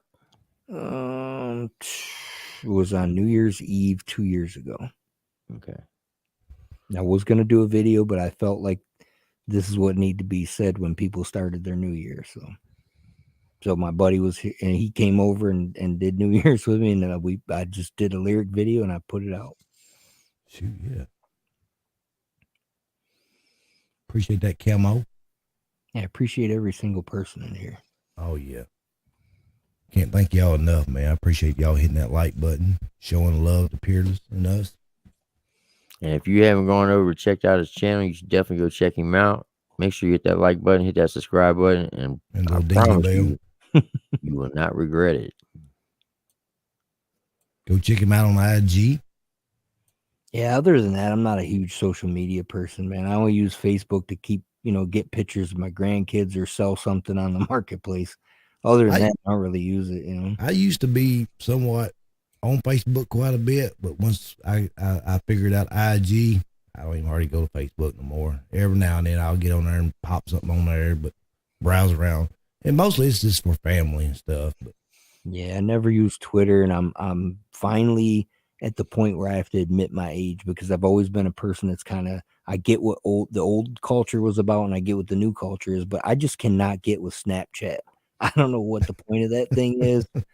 And TikTok, I know, is taking over the planet. My wife swiped 70,000 times, and I just haven't made that connection. So I do a little bit of TikTok. I haven't done any, really, maybe a few videos, but there's some funny ones on there. There's some funny ones on there. I just watch it. I don't put anything on there.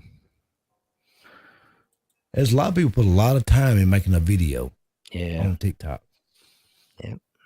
And some of them break it down and show you how they actually do it. I'm like, man, y'all go through all that, just like us doing reactions, I guess. Yeah. And they got a killer setup and stuff. But I guess if you got that big follower and big numbers and stuff, you make money off that too. Mm-hmm. Yeah, there's a thing on Snapchat now called Snapchat Spotlight, and the owner of Snapchat dedicated $1 million per day for the rest of the year to create content. So it's like a challenge. So my buddy took a picture of he's in his Challenger, and he took a picture of a motorcycle that stopped at the stoplight and said, "Hey, who do you think will win? Click like for my Challenger or share for the motorcycle." It blew up. He made $23,400 for one stupid thing. Man. Yeah. What? Yes. No joke, man. Man, I'm on the wrong platform. No. That's crazy. Just for one picture. One little thing. Man, it's crazy. Wow. So the owner is putting up $1 million a day. Every day, yeah, for you to create content, and every day people are getting paid. Man. Good yeah, Lord. we're on the wrong thing, Tim. Yeah. I sit and wonder what I'm doing wrong. Yeah, because YouTube demonetized me. Oh, come on. Yeah. Oh, it's horrible. Yep. For all you were doing for the community, and you get demonetized. I put out harmful content because I had a bunch of 140 or 176 videos on Donald Trump, and they come out and said, "Oh, you're demonetized." I reapplied on February 25th. Still haven't heard anything. So That's crazy. Yep. And the sad part is there's no email to email someone at Google to actually physically talk to someone. Yeah, they do that for a reason. Yep. So I'm pretty much at their mercy.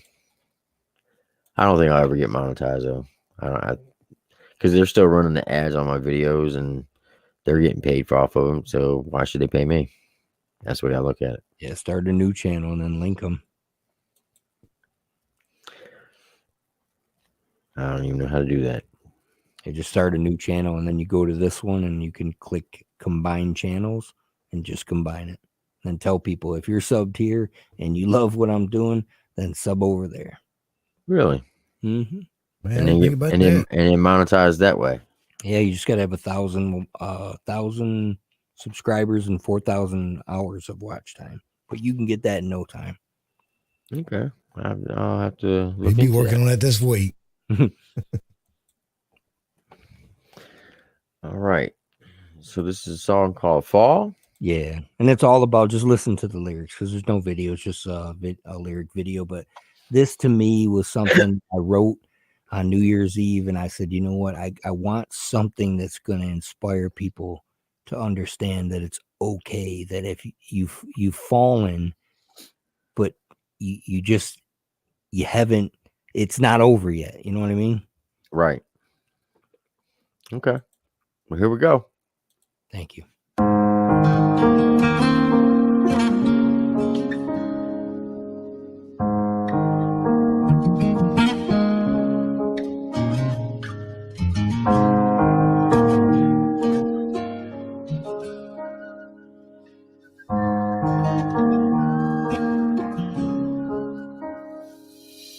Remember why you're here. Remember all the things that gave you hope when all you had was fear. Remember who you are. Believe in everything that perseveres and heals every scar. Forget all that you have done. You stand for everything that you have changed and who you have become. That's who you are. That's who you are. There's a reason for it all. There's a reason why you stumble, but you never seem to fall. When your back's against the wall, you bend, you almost break, but you never seem to fall. Remember all those years. Remember all it took and all you gave when all you had were tears. You've come so far. Why turn back to mystery when clarity is where you are? Forget all that you have done. You stand for everything that you have changed and who you have become. That's who you are. That's who you are. There's a reason for it all. There's a reason why you stumble, but you never seem to fall. When your back's against the wall, you bend, you almost break, but you never seem to fall.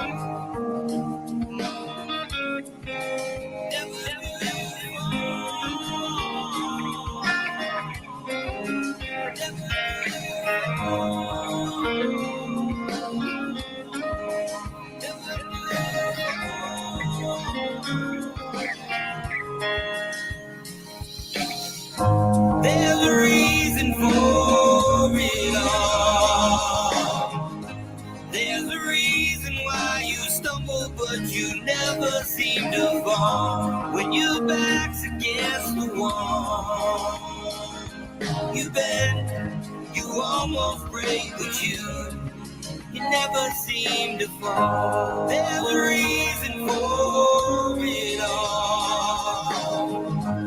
There's a reason why you stumble, but you never seem to fall. When your back's against the wall, you bend, you almost break, but you never seem to fall. There's a reason why you stumble, but you never seem to fall. When your back's against the wall, you bend, you almost break, but you never seem to fall.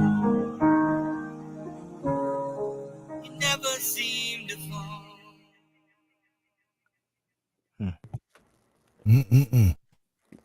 Man, That's another beautiful song. Thank you, man. Another beautiful song. Peerless, like I said, man, you were one of the most humble people I've ever come across. I love talking to you tonight, and you definitely opened my eyes up on a lot of things. And I'm definitely going to keep supporting you. I'm going to rock with you. I'm a fan for life. I'm not just saying that. I mean that. You were like one of the dopest people that I met on YouTube, for real. Appreciate you, man. Appreciate both of you and everybody in this chat. You are awesome. So, I mean, I don't know how to say it. It's just simply beautiful.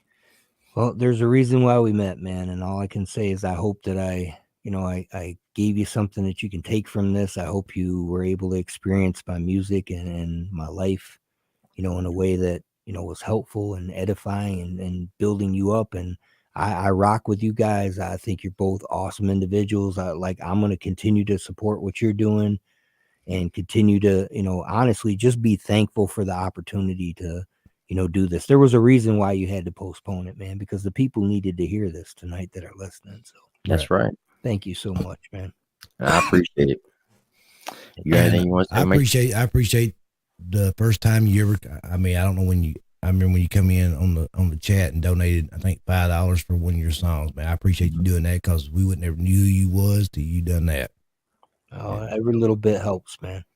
And yep, and it's way more than the $5. I mean, because now we seem like we've gained a good friend, man. Yeah, that means more than any kind of money. Absolutely, man. And most definitely. I want you to know, and anybody in here to know, that I'm not above anything or anybody. If anybody ever needs anything, man, just reach out to me. Let me ask you one question. Do you ever do military songs? I'm open to do whatever, man. There's a reason for everything. And if there's something that you've experienced, like I've taken somebody's lyrics, like you saw that song when you had me on the one time with the Broken Mother's Cry. I've done all kinds of stuff like that, man. So I wrote a song in 2004 on top of a rooftop, watching mortars come in, hitting our compound in Iraq. And I can't sing a lick. I'm saying I sound like a sick duck with a bucket over my head. Okay. Yeah. But let me tell you this, buddy, just so you know, I did a project in 2010 called In Remembrance. So basically it was a project that was given to the fallen soldiers, the first responders, and it only played on the military radio. We were on Good Morning America. And I've done that. So I understand where you're coming from in terms of like, people don't realize what you give up in order for us to experience the freedom that we have. Right. It's taken for granted by some people. I know because I've talked to wounded soldiers. I've talked to families who no longer have the leader in their home. They're now a wife with a child or two children, and their husband is no longer part of their family because they gave it up for you. And that's right. So I get it, man. I would love, man, send me the lyrics in IG or something. I will send it, and you do with it whatever you want. All right, man. Thank you guys so much. Appreciate you. And we appreciate you, Peerless. All right, Pierce. I appreciate it, brother. All right, take care, man. All right, y'all have a good night. All right. Man, that was awesome. He is definitely a very humble person. And he's very definitely Can I say a motivator? Hold on. Hey, what's What's going up, on, Camo everybody? Steve? Hey, what's going on, everybody? What's happening, man? Hey, not too much. I don't really have a question, but He's already gone. oh, he left. He dipped out. Yeah. I was late. My bad. I must have paused it and forgot to pause it. How y'all doing though? Y'all doing all right? Oh, we're doing pretty good, man. Good, good. I just want to say that show was awesome tonight. The excuse me, the positivity and everything, and just we talked about that the other night, Tim. Honestly, when I popped on there, but like showing love, we need everybody to show more love, man. Mm-hmm. That's it, man. That's it.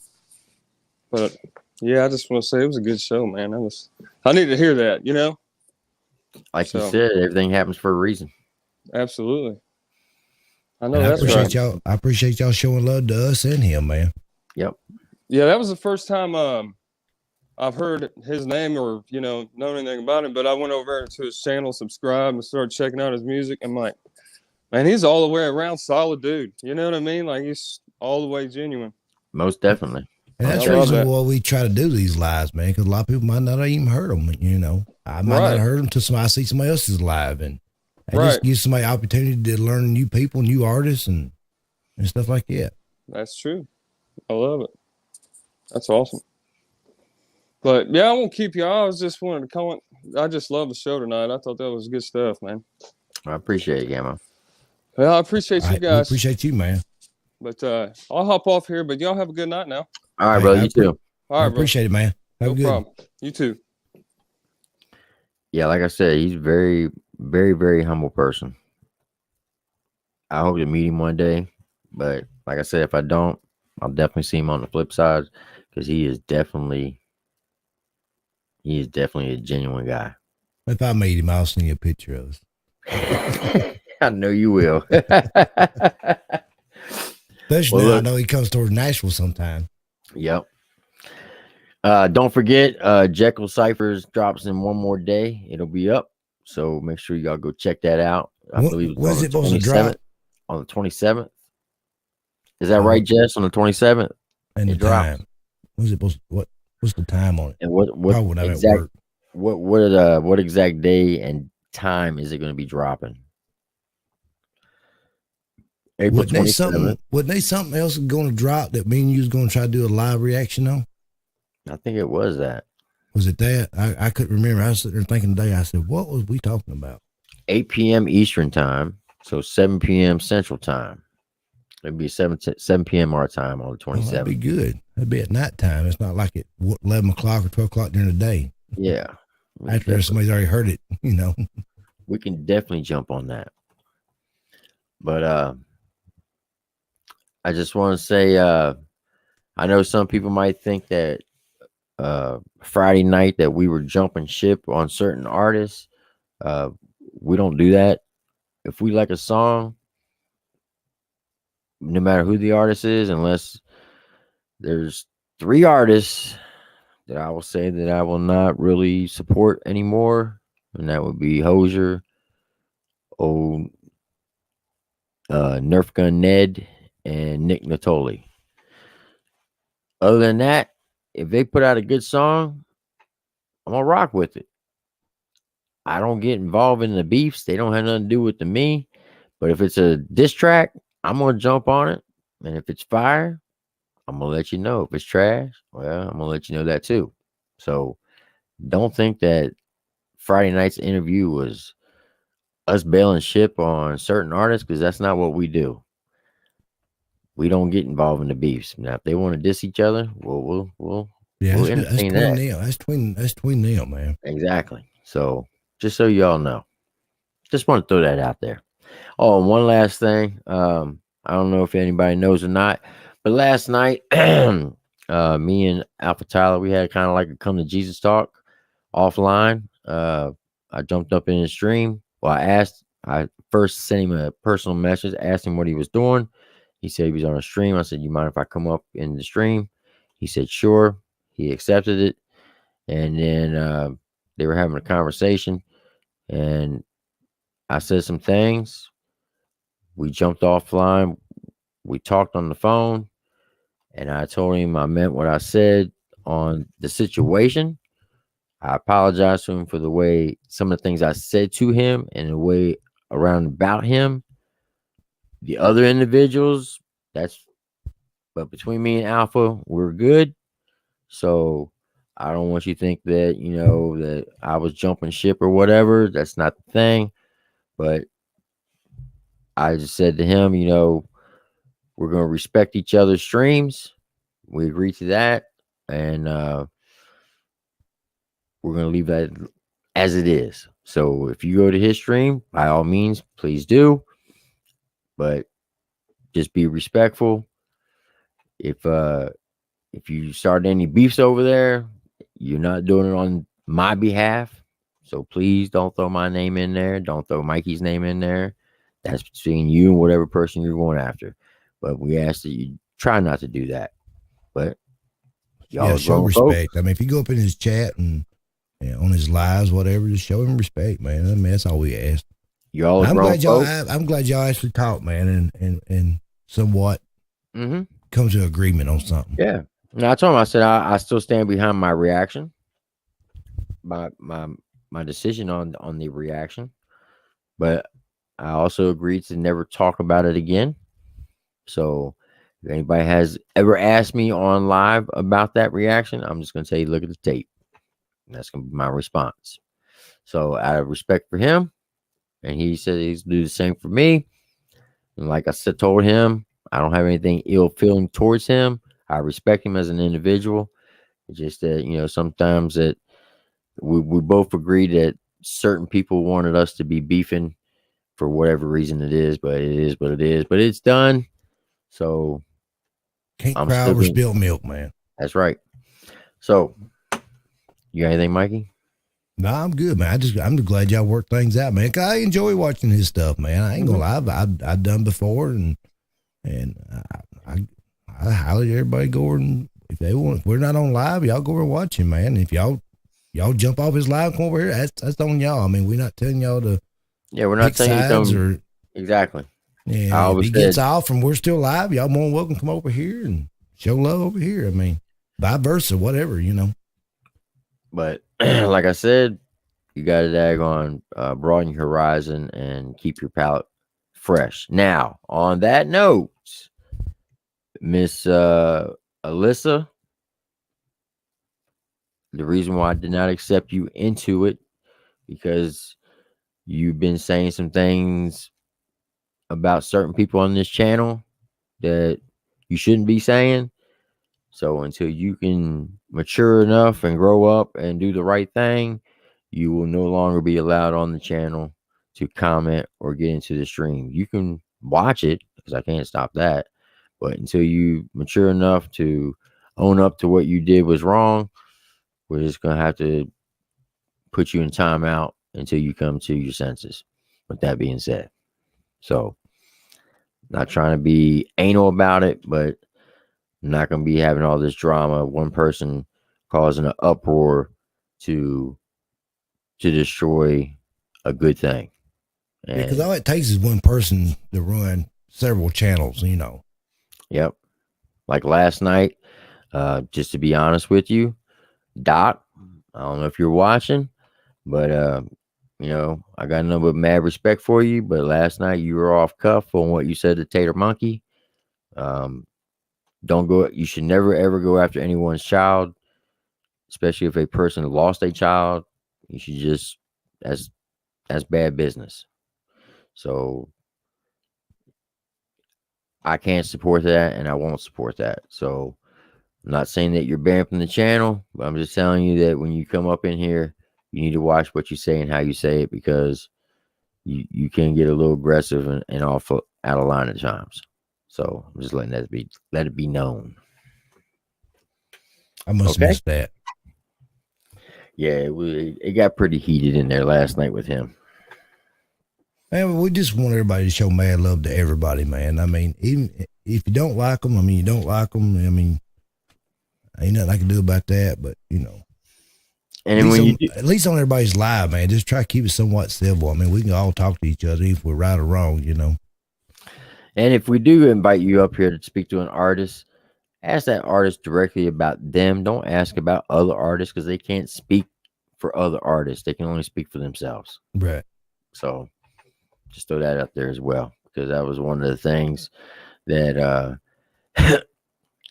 that he did to Kasky, which I thought was wrong by asking his opinion on Yellow Wolf about the Confederate flag or where he stands. Hell, he doesn't know where Yellow Wolf stands because he's not Yellow Wolf. Right. He's Kasky. So that's to me, that's personally a Yellow Wolf question, man. yeah. So I just want to throw that out there. No, well, Daniel, we just gotta wind up, drawing all this to a line a certain time or another. I mean, because I enjoy watching other people's lives and stuff, and and I know everybody else does too, and I know Tim does, and hey, if we're not doing a live, I enjoy watching everybody else's live. But all this has got to eventually come to a head, man. I mean, all this childish high school stuff, man, it's getting old. It is. And it does take a toll on Tim and I and everybody else. And because now you're sitting there thinking you hate to say anything to anybody because you wonder who's going to run and tell it, or if you say something not even nearly close to and they go tell something totally different, Yep. You are right, Dustin. We are family here. Now, we may not agree with one another, I may say something that you don't agree with, or you may say something I agree with, but, that's what family does. We talk it out, we work it out, and we drive on. There's a lot of things I don't agree on what Tim does. He sent me a thumbnail. I said, I look like shit, man. Redo that again. And I do. No, I didn't. And I do. So I'm like, okay, yes, boss. I got you. But what I'm getting at is, just be respectful. If you say something that pisses someone off, and address it offline. And if you say it's squash, let it be squashed. Don't keep bringing it up. Don't go into other streams and bring it up, because then you're not accomplishing nothing. No, the only thing you're doing is keep making that cycle keep going around. Stir in the pot. Stir in the pot is what we call it. That's it. All right, but I appreciate everybody coming on. We all have nothing but mad love for y'all. There you go, Lacey, and let shit go. That's right. Unless you're Amy Lynn, because then you just blah blah blah blah blah blah blah blah. She can't let nothing go because she just keeps. She's still on Dan's head right now. She's still on Dan's head trying to get him to go to bed. Dan's a grown ass man. He go to bed when he wants to. I say put the gloves on. There you go. If you got true beat, put the guns down and put the gloves up. There you go. Man, that song. I heard that song. I'm like, man, I need to put me some old gloves on, man. Get these old rusty bones kind of stretched back out. I wrote a part of a song that goes, if you got a man up and stand up to catch these hands, you got a man up and stand up and catch these hands. You get an uppercut body blow, punch him in the mouth, in the nose. Yeah. Get him. I need to find me a beat. I've been having this crazy beat in my head all day. I was cutting my grass while putting my pool together, getting it ready, I should say. And I was just kept singing this lyric in my head all day. And I was like, man, I only knew how to put this shit down. Man, I cut my grass last week. It was on Thursday or Wednesday. I remowed it Sunday. I mean, it was growing like wildfire. And we had that cold snap, like 2 nights, and the third night was somewhat cool. And man, it must have stunned it, because I don't think it's grown a half an inch since last week. Well, it's been 7 days and I ain't had to mow it yet. I'm like, man, that's what I'm talking about right there. Don't forget, next Friday night we're going to be on with Jacksonville Joe. Jacksonville Joe. He's still up in the chat, man. Yes, he is. Now listen, Friday night. He's going to be ghosting us, man. He's going to be ghosting us. Comes Friday night, we won't be able to get a hold of him. Friday night's going to be kind of a weird night, and I'm going to tell you why. So we're going to do an interview with Jacksonville Joe. That interview is going to be no more than 2 hours. And here's why. The rest of the night, we're going to end the stream. We're going to start it back up. and we're gonna start to raise money for Miss Stacy, and y'all know what I'm talking about. So be prepared for that. That we're going to do the fundraiser like we talked about. We're going to do reactions. All donations will go to her for her charity, or not her charity, but her cause. And if you want to donate directly, you need to go to the link. Then I'll post that link up in IG.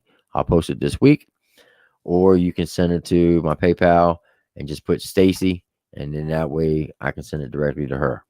Okay, so 2 hours, Joe. I apologize, but we're gonna need to get hopping and popping because coming weekend, is it this coming And weekend? that means all donations goes to Yes. Stacy. Yep, all donations will go to Stacy. Not 50% of it, not 75. All 100%. Yep. So I know everybody's tight on money, but I'm just saying, I know y'all got stimulus checks. Got your income stimulus tax. check. Got your income tax back. I'm just saying, got to pay your tithes. Now, is that the only? Now, I might have to send you money to send to her because I try to do that. Man, they asked me 1,000 damn questions. I'm like, damn, don't they have my account already? But I guess is it through Facebook or something? Or no, it's through GoFundMe. Oh, GoFundMe. I guess because I never done anything through GoFundMe, whatever. Well, even if you did, it doesn't save it. You have to do it every time. Oh, okay. I'm like, man, this thing asked me all kinds of questions. I kind of hesitated about putting all my information there. Like, I'm like, man, I feel you. I understand. I might just donate it to you, and you just do it all at once. Yep, you just put. Because I take what I've seen that YouTube, the GoFundMe, they take a certain percentage of it, don't they? It's like 3%. Yeah, something like that. Well, no, they charge you that. It doesn't charge the person receiving it. Oh, okay. So I didn't make it that far. I'm like, man, I better back out of this. There's something Yeah.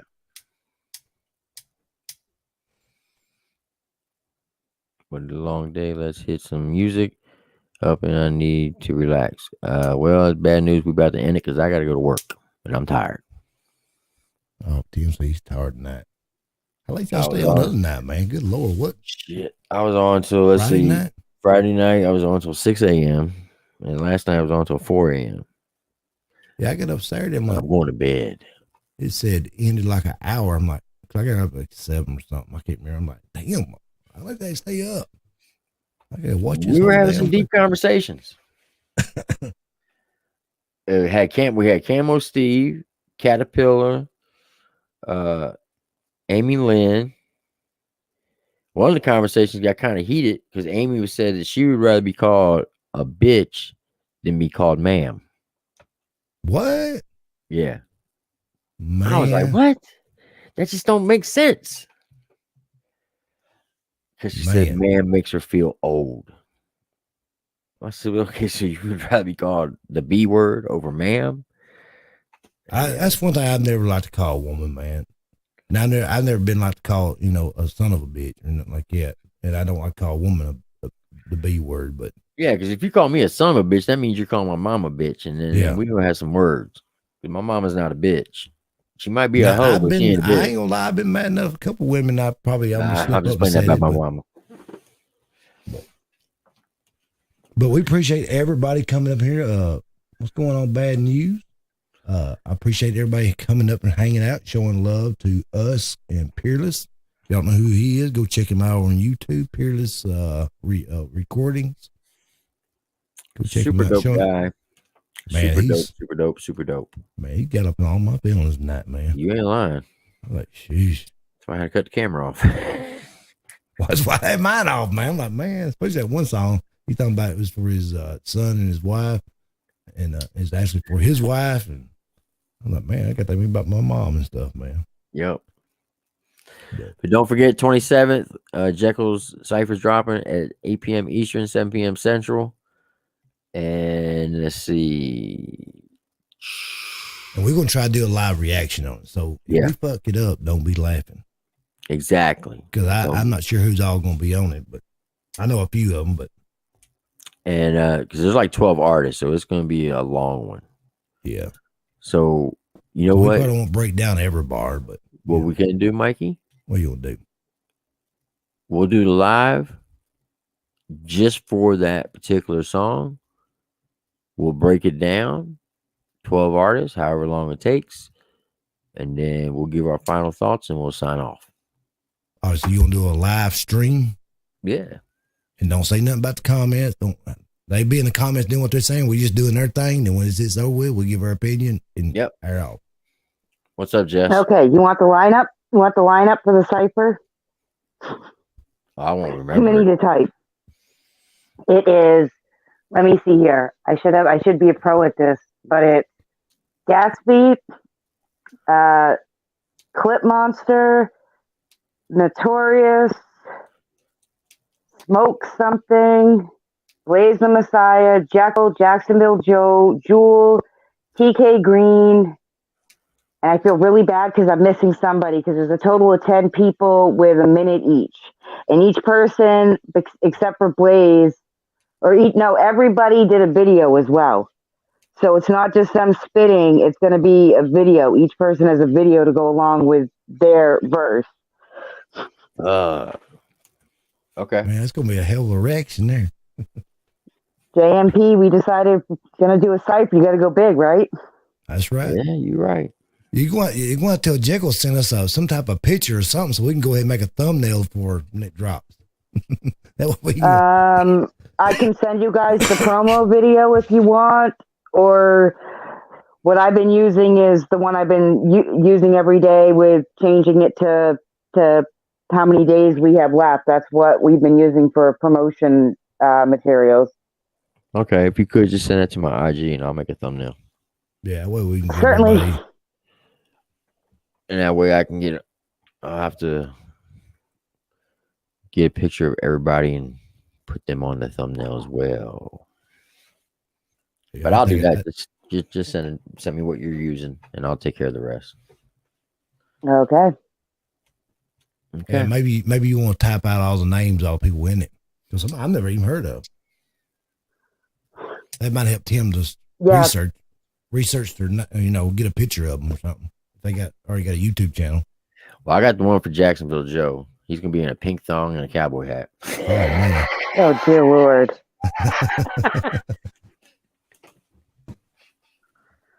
That'd be a hell of a thumbnail. I right just there. finally Be like, got the image of Shotgun Shane in a bikini out of my head. Now I'm gonna have that nightmare. Joe's gonna kill me when he comes on our live stream. That's all right.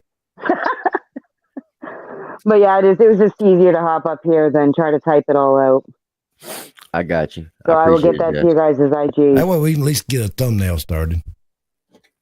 Yeah, because I suck at Is thumbnails. that Tuesday or is that Tuesday? Yes, sir. Okay. Yes. So you got all day tomorrow. It's 8-ish. I believe Jekyll said 8 p.m.-ish. But, it's JMP, so we're usually with technical sometimes on time. Was he on his med when he told you this? No. Okay. So then we can count on that then. All right. But if he was on his sleeping meds, it might be daggone next Tuesday. No, because the 27th is Jekyll's 2-year anniversary, or JMP, Jekyll's YouTube debut. So this is his 2-year anniversary of being on YouTube, is why the cipher got moved up from dropping May 1st to April 27th. Shit, my 2-year anniversary, we're going to have it at Hooters in Tennessee. Oh, man, what you talking about? I'm going to take my time eating, too.